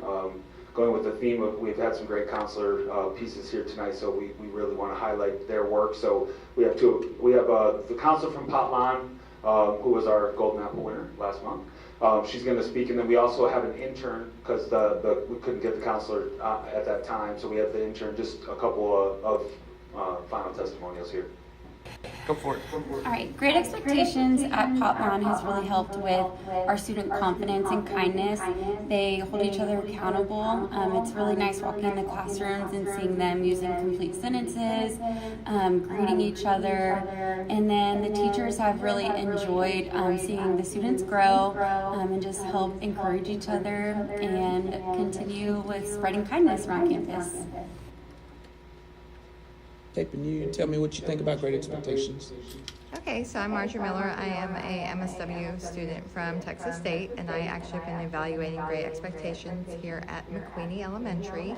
And in my research, I found out that preparation programs are really impactful to helping supporting students in learning values and positive attributes that they don't normally have, and help them become greater successes as a student. And what I've seen is the attributes that Great Expectations encourages are really important ones for child development and all right, and Can I do a board testimonial? You sure can. I would love to, because I go to McQueen quite often, and I'm going to tell you how few doors I actually open, because some child always runs up and opens the door for me and will say, how are you doing today, or something like that. If I go knock on the door to read, they come and the student comes to the door and says, hi, my name is so-and-so, what's yours? And they shake my hand, they bring me in, and they tell me, give them my name to the classroom. Been to some of the assemblies where they talk about each week they have their value word or whatever. Some of those words are really hard, but the kids can tell you about them. So I am so impressed, and I cannot wait for these kids to go to junior high, middle school, because it will change the whole atmosphere at those schools. Thank you. And Trustee Miller did allude to Call of Excellence. This is where she sees this happen. So we have a couple, just a quick little run through. They get together every morning, and it just gets their day started on a positive note. They say the creed, they recite the creed. It's what it means to be part of a community, really builds that up. It gets them in a great spot, and it's student-led. So they started out the year as more principal and then teacher leader led, and then slowly rolled into like Stu Co ran it, and now it's down every grade level down to kinder is going to run a week's worth of Call to Excellence. So I have a couple clips here to wrap up our video clips of what Call to Excellence looks like. One another as unique and special individuals. Expectation number 2, we will not laugh at or make fun of a person's mistakes, nor use sarcasm or put downs. Expectation number 3, we will use good manners, saying please, thank you, and excuse me, and allow others to go first. Expectation number 4, we will cheer each other to success. Expectation number 5, we will help one another whenever possible. Expectation number 6, we will recognize every effort and applaud it. Expectation number 7, we will encourage each other to do our best. Expectation number 8, we will practice virtuous living using the life principles. Lifelong learner, I believe I need rehabilitational abilities and advance my future success. I'm here to be the best that I can be. I will take pride in everything I do. I will work diligently to achieve my goals through hard work and dedication. All right, now Oh yeah, they do joke of the day at Potline. If you've gone to Call to Excellence there, yes, they. I shouldn't have touched it. But yeah, as you can see there, I mean, like Trustee said, some of those words are tough, and those are kindergartners saying those words and fluently. So it's fantastic. So just I'll give you a kind of a cost run breakdown here. It is per because it's professional development, it's per teacher that is being trained, or per staff member per FTE. So it's $550. So for Kinnicky to run that, you're looking at $25,500. That would come out of the general fund for next year. Jefferson, being that we have the Stronger Connections grant that is able to fund that, Jefferson would be $21,700 due to having less staff at that school because of less student enrollment.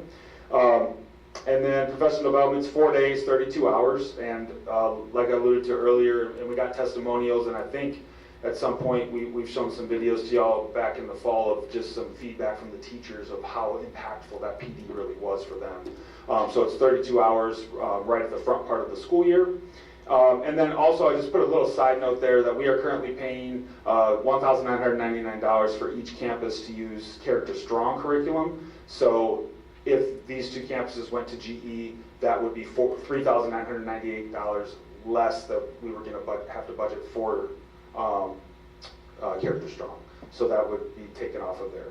And then also just to clarify on the number that is on the board agenda, the $6,000 difference is for coaching days. So to have coaching days brought in for Kinnicky and Jefferson, there'll be 2 coaching days in the fall and 2 in the spring, and a continuum for year 2 of implementation at McQueeney and Potlan. That is the difference between the amount there of $25,500 and the amount that is $31,000 that is on the agenda item.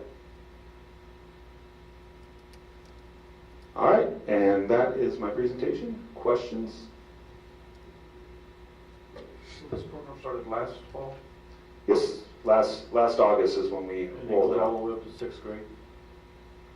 Well, actually, you can run it. Fifth grade. Well, it'll stay at the campuses that are there, yes, K through 5, but they can be expanded all the way through high school.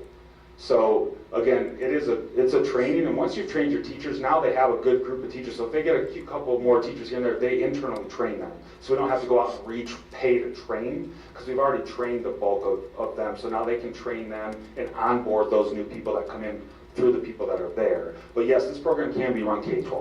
So in September, we should be able to see some of the benefits for 6th graders that go to the middle schools. Of course, it's not all the elementary schools, but yes, the ones that. Okay. Yes. Interesting to see. I'm sure it'll be positive. Yes. I'm curious as to if you've heard any feedback from parents, how this may have changed their communications with their student at home. It's a great question. I do not have parent testimonials on here, but now I wish I would have. That's a great thing to get. But overall, I think that what you've heard, and I mean, I work with them very closely with the principals, is they've seen the change and just the way that the students are acting. So yeah, I do wonder what the impact would be on the home front. I'm not sure if it's at both campuses, but I recommended Trustee Duncan that they start inviting the parents of the students when they are assigned the call to excellence. And so I don't know if they've had parent attendance, but that's a great question. We can find out information. Just curious. Yeah, no, that's a great question. I'll look into that for you though, see where we're at. I was able to attend one of the Great Expectations, what are they? Call to excellence? Call to excellence, the call to excellence. And was really very impressed by all of the kids' full engagement. They're excited about it. It doesn't feel like it's being pushed at them at all. They actually really look forward to it. I think it's great that we're expanding it. It would still leave 3 campuses that do not have it. Would be the intent to be to expand to those campuses the next year? Is it up to the principal about expansion? What would be expansion plans moving forward? So yeah, great question. Thank you.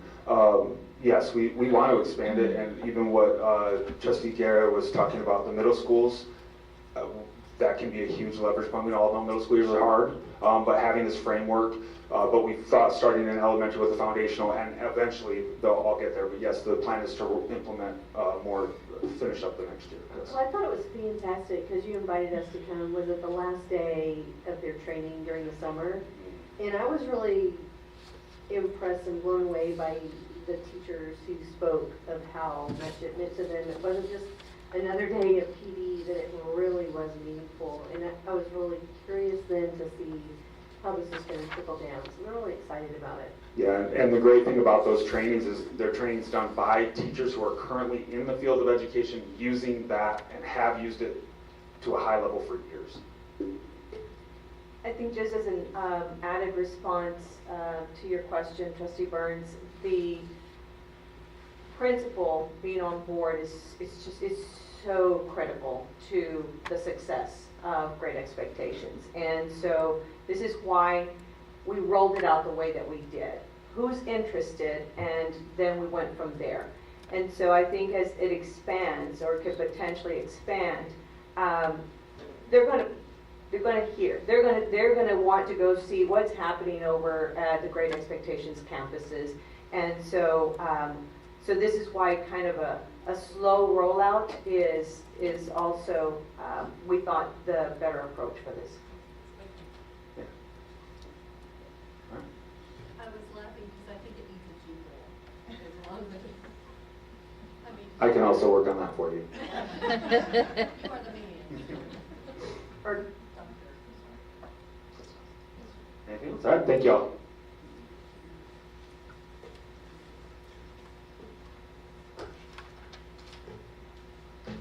Madam President, I move for approval for the expansion of Great Expectations into Kinnicky and Jefferson Avenue Elementary.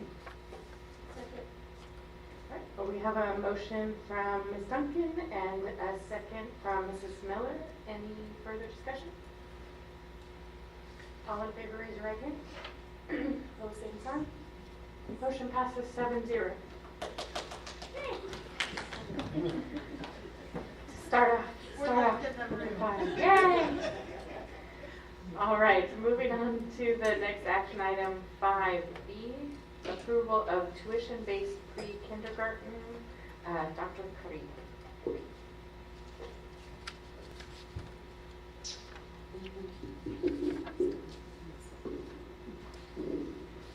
All right. Good evening, Board President, Dr. Rahid, Trustees. Thank you all for having me. So I'll be going over a presentation that's got a good amount of information, so we're going to walk through it nice and slow. Please stop me if you have any questions, okay? Want to be real clear. Ultimately, what we're putting in front of the board is consideration and approval for a tuition-based pre-kinder program. The slides that preface that last one is informational for you guys. I want y'all to have context. I want you guys to have all the information about what online registration is going to look like. So we're hitting 3 big pieces here, okay? Going to put in front of you online registration timeline, what that looks like for kids enrolling for the 25-26 school year, returning students, and then potentially new students. That's the first big piece. The second big piece would be the student transfer window, which is integral in getting all this kind of going for 25-26 school year. So we'll kind of lay out what the window is going to be like for students to enter an application for a potential transfer within the district or kids coming out of the district into the district. So that'll be the second big piece. And then the third big piece, obviously, will be some information about pre-kinder, and then our proposal for tuition moving forward for 25-26 school year. Okay. So first up to bat, registration. This first bullet is for our returning students. These are students who are currently at Seguin ISD who will be returning to us next school year. Our registration window for the large lot of students will begin May 5th through May 16th. That'll be the returning student registration window. And in order to kind of inform the community and message all that out, we've established a marketing timeline. This marketing timeline will give you dates for a variety of things, pre-K applications, and then the big online registration. Okay, so we'll kind of walk through that here nice and slowly. First up, on March 21st, we've already been pushing these messages out. We're advising the community to save the date for pre-K3 application that's opening up very soon. We've also advised them of pre-K4 application opening very soon. That messaging has already been pushed out. Okay, it's on our website and has been pushed out through social media. So the next big marketing push would be potentially tomorrow, where we advise folks that the application window is open for pre-K3. And then past that, we send out a save the date for our big registration. We send that out on May the 1st, advising the community that here comes the big returning student registration, folks, just so you can start getting documentation ready and kind of getting yourself geared up for registration for 25-26. That happens on May the 1st. And then we finally open up the registration window May the 5th. Okay? I do have one question. Is there a reason why we just do it in one window? The registration. Returning student registration, ma'am? I missed it last year. You did? Yes, along with many of my fellow parents. So people were freaking out on Facebook like all summer long, and I'm like, I didn't do it either. Your kids will be fine, but I couldn't really explain why we do it that way. So the majority of the reason would be to get all these kids registered, get all their data verification done before the end of the school year for us for planning purpose, staffing purposes for next school year, verification of enrollment, making sure that the kids are in the right attendance zone for their particular campus that they're trying to get into next school year. We've talked about preliminarily, we've talked about expanding that window in future years. I've worked at other districts where that window is expanded quite a bit, and it allows the school district a larger window of time to get those returning student records back in. I went to one of the trainings I went to at TASB had this really interesting thing about how easy it is to register at charter schools and private schools. And so like in June and July, when people have a lot of anxiety because they can't register, that maybe they are returning, they missed it, they think it has bigger implications than it does, they go ahead and take another option because they're nervous about not having registered their students. They obviously don't need to do that. Mine were fine. They still got in, and so did everybody else's. But I think that's something important to at least get out there, that you didn't miss the boat. There's still a place. So completely agree with you. There's a lot of districts that don't necessarily market it as a returning student registration. What it basically boils down to is a data verification piece for you for next school year.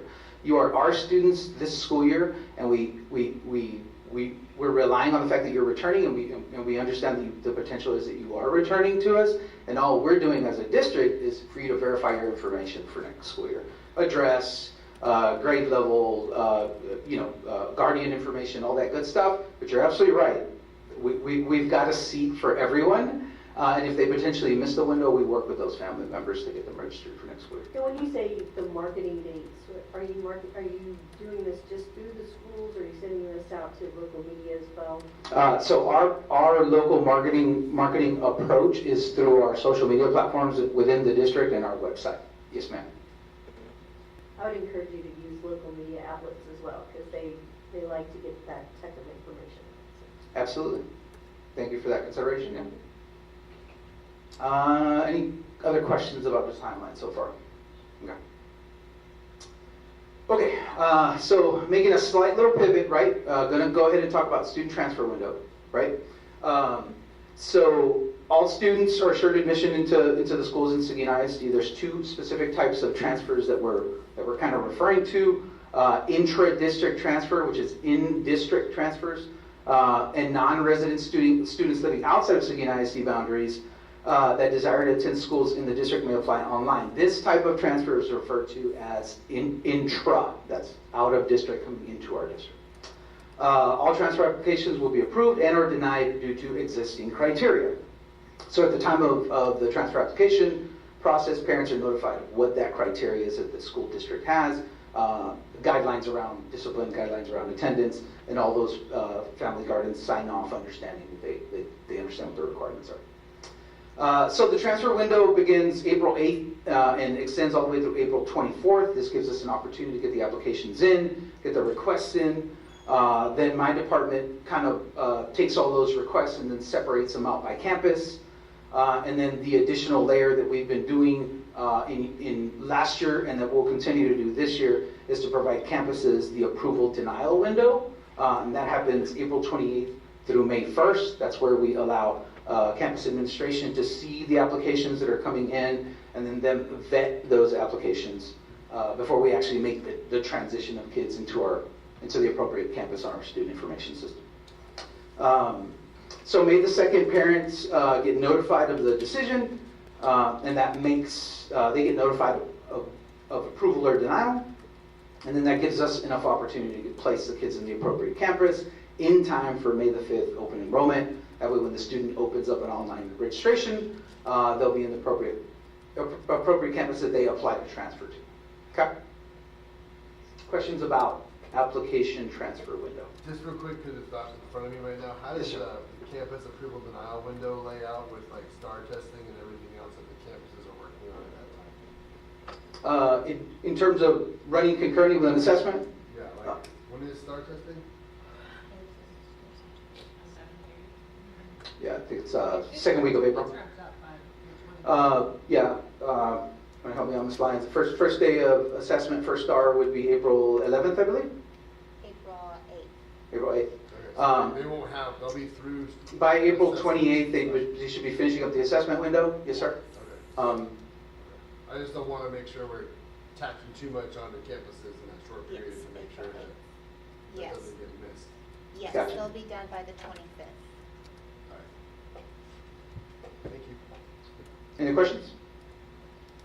Is this the only time of year we take either kind of transfer? Yes, ma'am. So we're going to limit the acceptance of transfer applications within this window. That is correct. Unless they move into the area. Unless they move into the area after the application windows come in, we would potentially look at those applications. Is that the first year that we're doing this, or is that always been the case? This application? A strict transfer window. No. This is the first year. Yeah. So everyone's already aware that it's strict transfer. Yes. Okay, another pivot, right? Now let's focus on pre-kinder eligibility. To give you context, to give you some information about what pre-kinder looks like, feels like, sounds like, in case you haven't had that experience. We offer a high-quality pre-kinder program that focuses on pre-reading, mathematics, and social skills. The way you qualify for the program is that you must be 3 or 4 years old as of September 1st for that particular school year.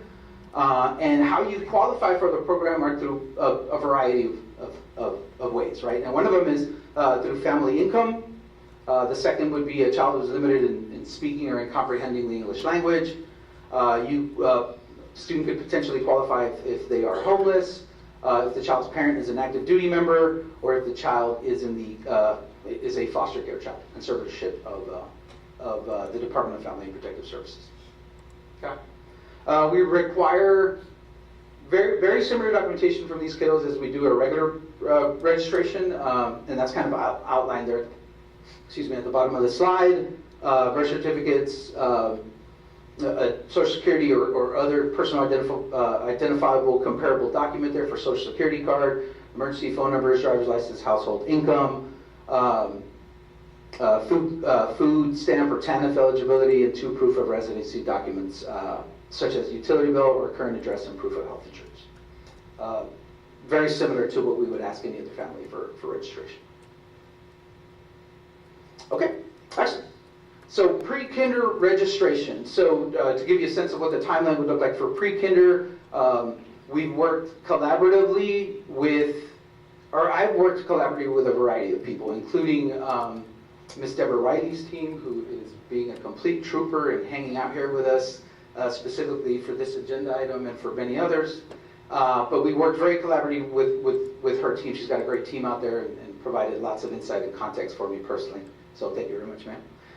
Including the Student Information System team, our PEAMS team, who did an outstanding job, and my team as well, Jeff, who worked feverishly on our marketing dates and marketing approach. So it was a collective effort from campus and from central office to kind of lay out the timeline and then eventually arrive at that amount that you'll see on the last slide.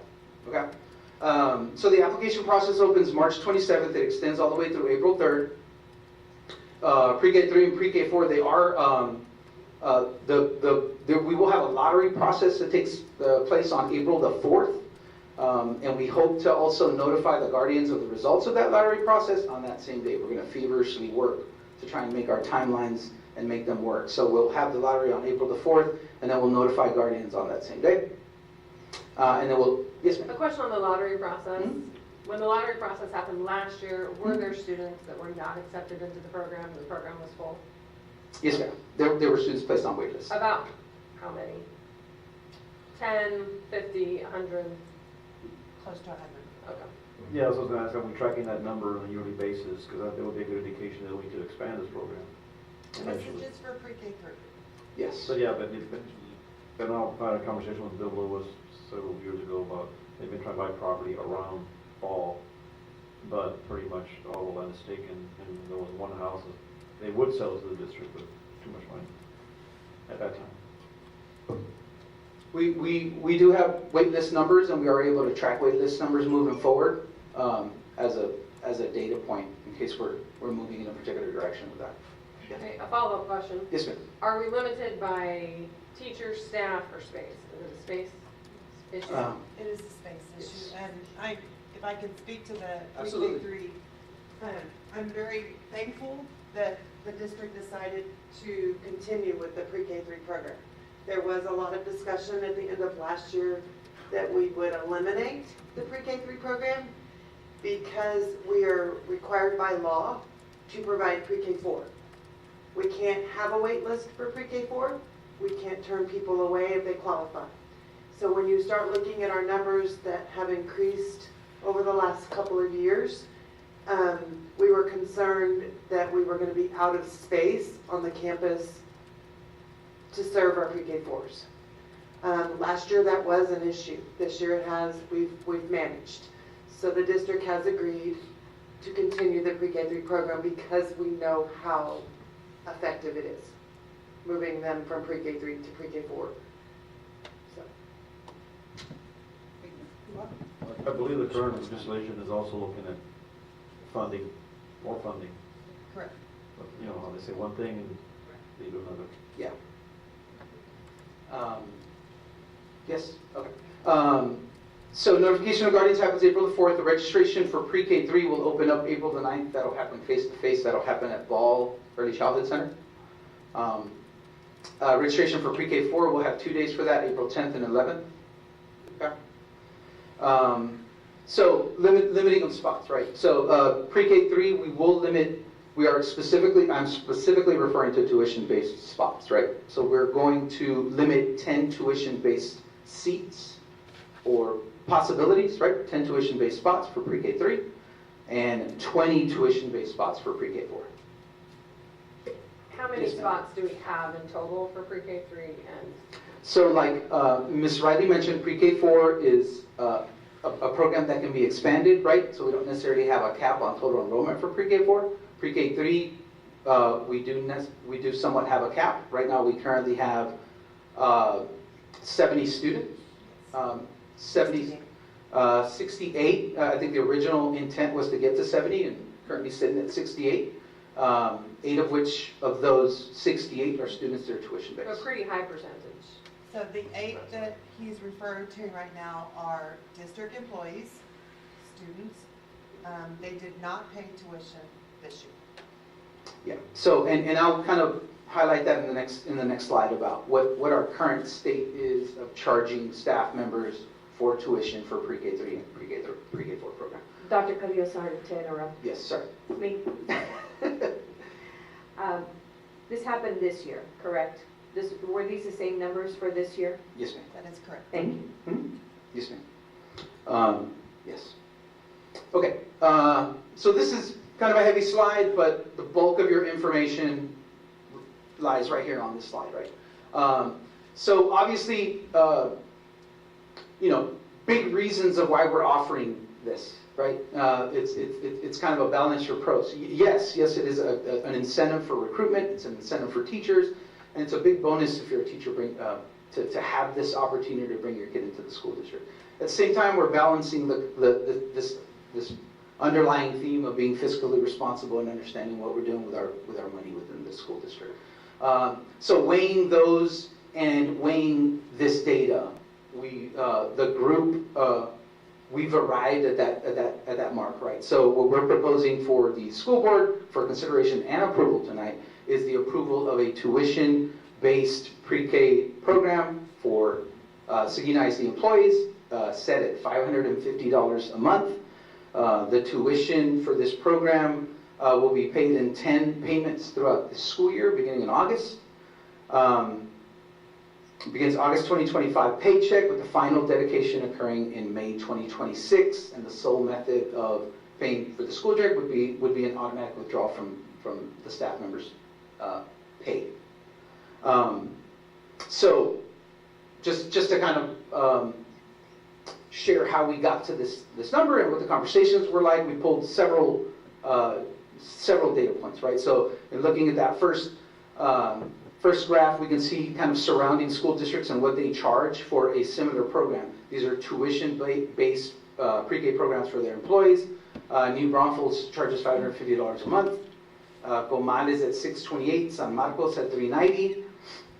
And then something to note that the last 3 school districts actually do not offer a tuition-based program for their staff. Okay, so that additional incentive is not offered to their staff. And just to give you a historical sense of what Seguin ISD has done in the past 6 years, fiscal year 2020, Seguin was charging $525. In 2021, we went to $550, and we stayed consistent in 22 and 23. But something important to note, in fiscal year 2024, and in the current fiscal year, we're currently not charging tuition for pre-K 3 or pre-K 4 students of staff. Okay? Yes, ma'am. Why? Why? So a little bit before my time, but I've gotten the sense, and I've seen the documentation indicating that it was basically a recruitment incentive for our staff starting in that year, and that's what was shared out with staff How many members. students are we talking about? So currently, pre-K3, we've got 70 total kids, right? And we've capped it at 10, right? Of those 10, 8 kids are do not qualify for the program inherently. They don't qualify naturally. So those 8 students are currently attending a pre-K3 program, tuition-free, and the school district is not garnering any kind of funding from the state for those 8 kiddos. Remember, we originally said 10, right? So 8 of those kids are tuition-free. 2 of those kids actually did qualify in some way, shape, or form. So of the 10 that we had capped, 2 we are garnering funding for, but 8 we are not. To kind of give you a sense. In pre-K4, we capped it at 20. Of those 20, 13 are tuition-free, and 7 did end up qualifying. So of the 20 pre-K4, 7 of which we are garnering funding for, 13 we are not garnering any funding for this school year for. So because they qualify, we're getting funding from a different source? Yes, sir, exactly. They qualified through one of the eligibility criteria that I showed you on that one slide. So we get funding for them from the state? Yes, sir. Yes, sir. The other ones don't? We collect average daily attendance for those kiddos. They're part of our ADA count. Right. But the 13 that I referred to and the 8 that I referred to, no. And we don't get the same amount for pre-K students that we get for, I see Ms. Riley shaking her head, we don't get the same amount for pre-K students that we get for our. Yes, ma'am. So for pre-K kids, the state would fund us at a half-day funding, and the school district would cover the expenses of the second half of their day. That is correct.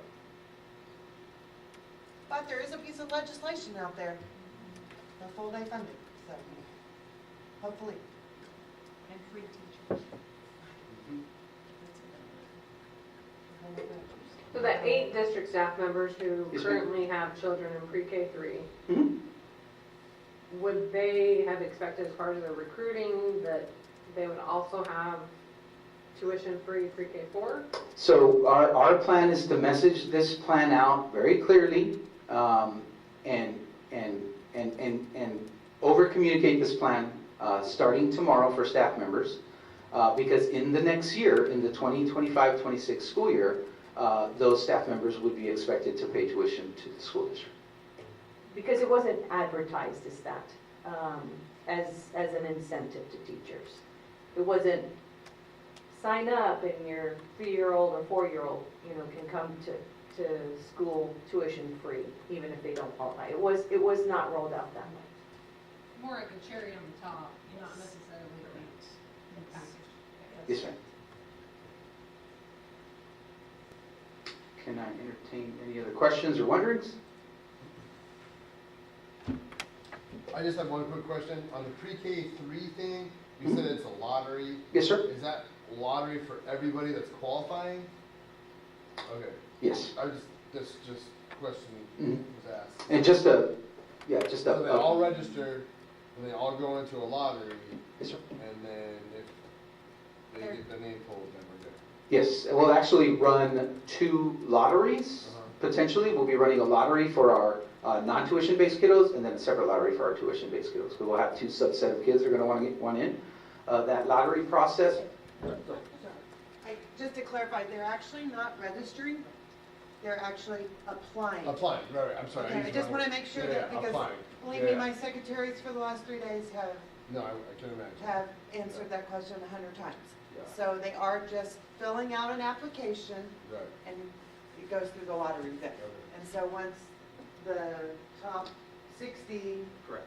are chosen in the way Jeff has it set up with his wheel and a number, then those 60 are contacted, they're given a date and a time to come in on the number. To register. The application is filled out online, right? Google form? I'm assuming? Correct. Yes, sir. And it opens up the 27th. If we have staff whose children qualify to go to pre-K3, they qualify under the regular staff, are they in that lottery too, or are they separated out because they're the staff into those 10 slots? those staff members, we would have a slot for them, potentially. They're still in the staff lottery? Yes, they would be in that second smaller subset of lottery. Yes. So we're not changing anything. No, and that was similar to last year. And there weren't, to be honest, there were no staff. It ended up that there were no staff that were turned away. Because what happens if they qualify as a 3-year-old, say, under language, and that gets moved to the language, they're qualified, and that opens up another spot for a tuition-based staff. I hope that makes sense. Yeah, got it. We sure do. We do. I'm gonna be real honest, we do. From what I've heard and seen, this registration process and this application process has been the cleanest that it's been in the last 5 years, specifically because of the timeline, the process that we've set, and the process that Ms. Riley has on our campus and her staff, quite honestly. Just kudos to your staff. Thank you.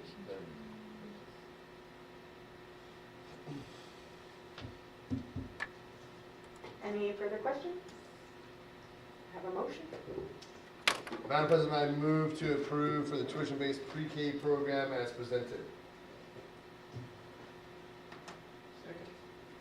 All right, I have a motion for Mr. Bright and a second for Mr. Dwyer. Any further discussion? All in favor, raise your right hand. Opposed, same sign. One abstention.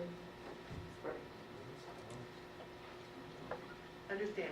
Yes, thank you. Understand. Got all that, Nancy? Yes. Okay. Sorry, thank you. I was trying to. No. Actually, I'm trying to be better at double checking. All right. Moving on to 5C, approval for Seguin ISD Child Nutrition Warehouse Food Storage Walk-in. Food Storage Walk-in, RFQ 2504. Good evening again. I have Jacob here, our child nutrition director, in case y'all have questions for him. He does know a lot about the actual walk-in. But we went out for an RFQ for this, which is a request for qualifications. We talked about this a little bit as far as the child nutrition financials, how we have an excess fund balance, and you can only have 3 months of operating expenditures in your fund balance. So we are required to spend that money within a certain amount of time. This is a need for the district, and this was an attempt to spend some of that money. We did the RFQ. We had 3 respondents.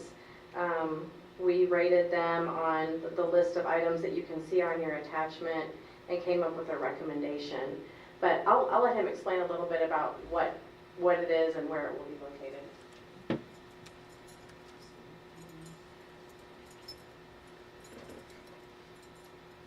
Good evening, Madam President, Board of Trustees, lovely audience. Thank you for having me back 2 months in a row. It's my pleasure. So this is actually an endeavor about 2 years in the making. And so when we had very efficient operations coming out of COVID years and we've accrued some fund balance, we wanted to find a way to invest in our future. And a big problem that we have right now is storage. And there's a number of reasons why that matters. One is because whenever one of our other walk-ins in the district goes down, we don't often have a great space to move product.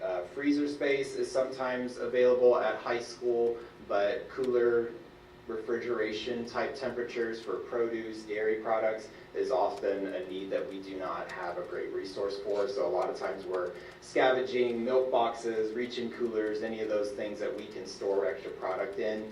And so with this, that will for the first time give us a centralized location for not only additional dry storage, it'll give us walk-in cooler storage and additional walk-in freezer storage, about 3 times as much. And so what the strategy is going to be with this additional storage is to actually use it aggressively and a cost-saving measures. And so what my ultimate plan is over the next 15 to 20 years is to let this additional space pay for itself over time.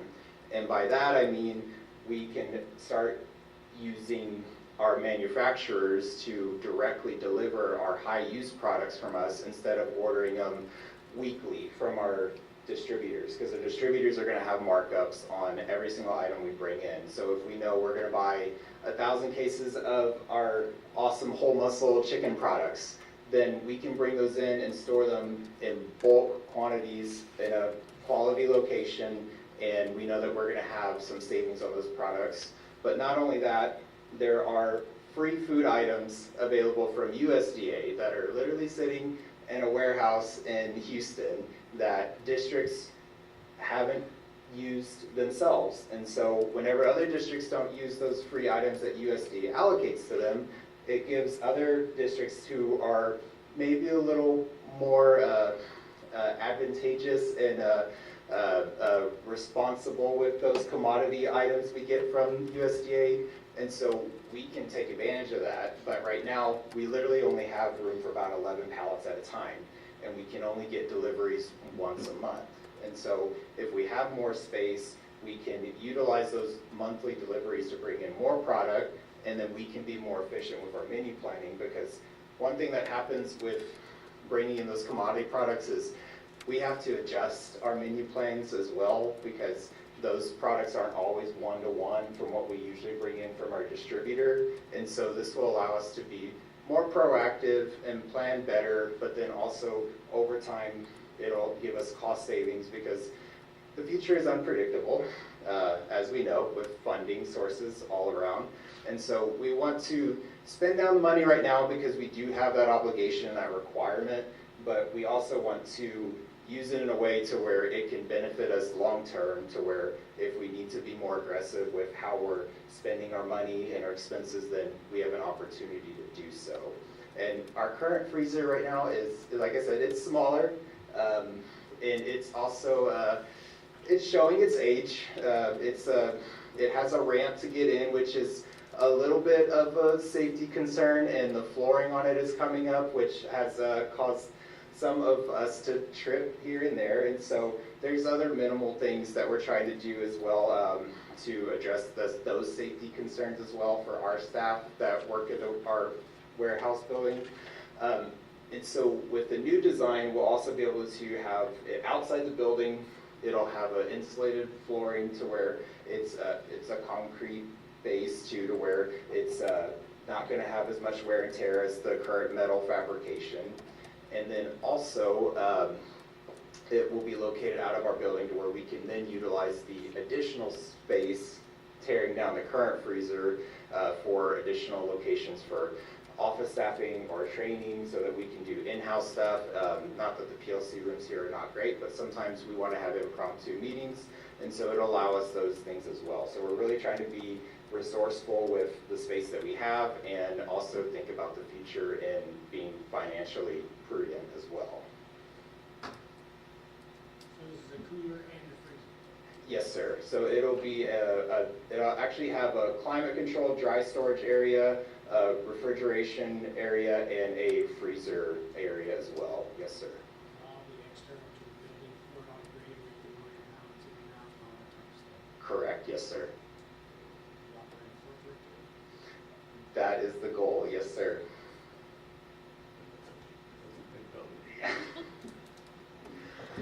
I'm gonna have to get certified. Can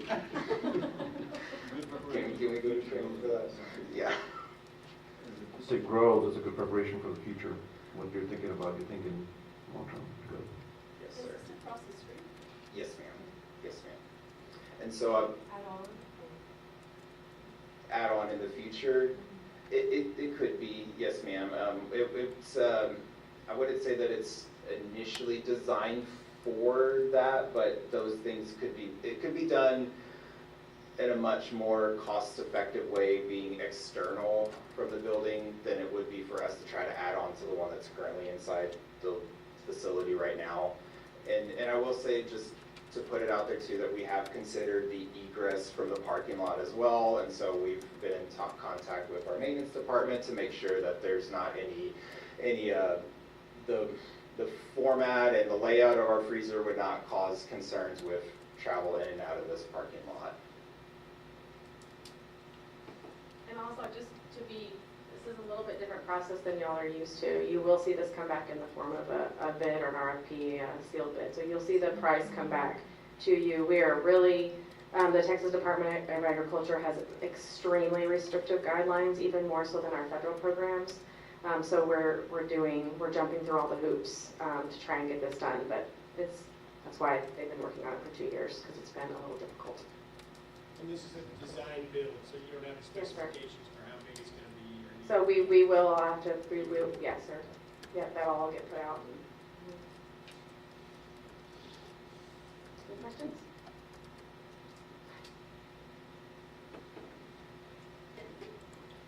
Madam President, I move for approval of the Seguin ISD Child Nutrition Warehouse Food Storage Walk-in Freezer, RFQ 2504. Second. All right, I have a motion from Mr. Bright and a second from Ms. Duncan. Any discussion? All in favor, raise your right hand. Opposed, same sign. Motion passes 7-0. Thank you. Thank you very much. That's all for part 1 of action items. We will move to closed session. I think everyone can probably use 5-minute breaks. So, yes. So we'll see you in there at 10:40.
into open session at 10:54 p.m. With no action. 8 consent agenda items. Consideration, consider possible approval as applicable. Policy BE local states that the consent agenda shall include items of a routine and or recurring nature grouped together under one action item. All such items shall be acted upon by one vote without separate discussion unless a board member requests that an item be withdrawn for individual consideration. The remaining items shall be adopted under a single motion and vote as applicable. A, approval of board minutes of special meeting February 11, 2025, public hearing February 25th, 2025, regular meeting February 25th, 2025. B, approval of tax collection reports for February 2025. C, approval of proposed budget amendments March 2025. D, approval of donations received February 2025. E, authorization of agreement between Seguin ISD and Thrive Learning Services LLC at a cost not to exceed $68,000. F, acknowledge Public Information Act request February to March 2025. Does any member want to pull an item? Madam President, I move for approval of the consent agenda items. All right, I have a motion from Ms. Duncan and a second from Mr. Guerra. Any discussion? All in favor, raise your right hand. Opposed, same sign. Motion passes 7-0. 9 action items. A, personnel action, professional employees. 9A1, Executive Director of Student Support Services. Like,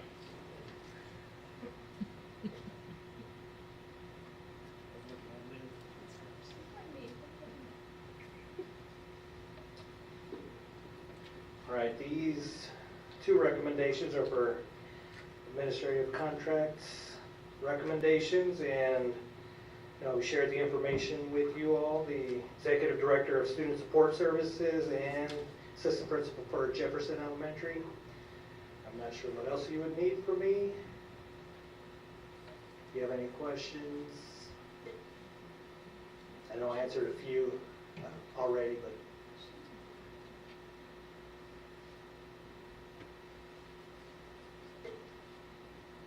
So that would be 9A1, Executive Director of Student Support Services, and 9A2, Assistant Principal at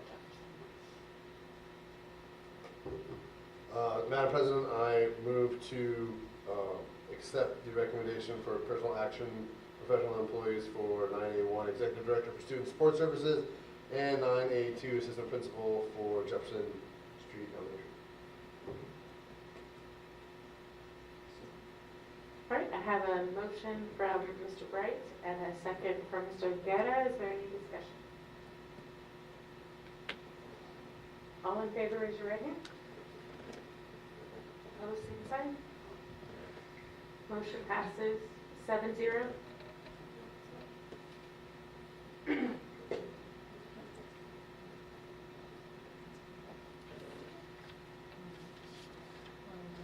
Announce their name. Sure. Our Executive Director of Student Support Services is Dr.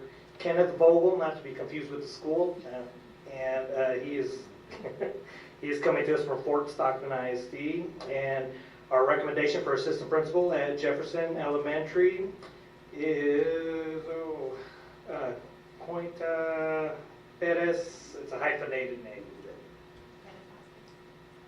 And yes, she's currently a Rodriguez counselor moving into an AD position. Thank you all. So maybe they'll both here at the next meeting so they can kind of introduce themselves and talk about. Yes, sir. Yeah, we'll plan to invite them and introduce them to you also. I'll prep them for little speeches and get some words in. Thank you all. Thank you. All right, 9B, consideration and possible approval of budget amendment for added staff position. Like we discussed earlier, this is for the addition of the 2 aides. This is just for this school year, to finish out the school year with the days left to work. So it's about $9,000 to function 11. And also the fine arts coordinator? That is not a budget amendment. That is as we're considering staffing for the 25-26 school year. So if we decide to do that, then. So we don't need to take any action on that? No. Okay.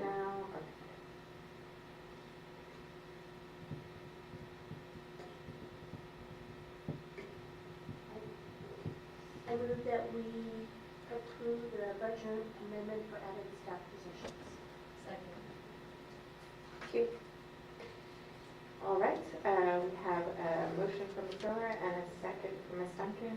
Any discussion? All in favor, raise your right hand. Opposed, same sign. Motion passes 7-0. Board comments and requests. Seeing none, I would accept a motion to adjourn. If you hurry, we'll make it by 11. Madam President, I move to adjourn. That is a motion from Mr. Bright and a second from Mr. Dwyer. All in favor, raise your right hand. Opposed, same sign. Motion passes 7-0. It is 11 p.m. Nice. Nice.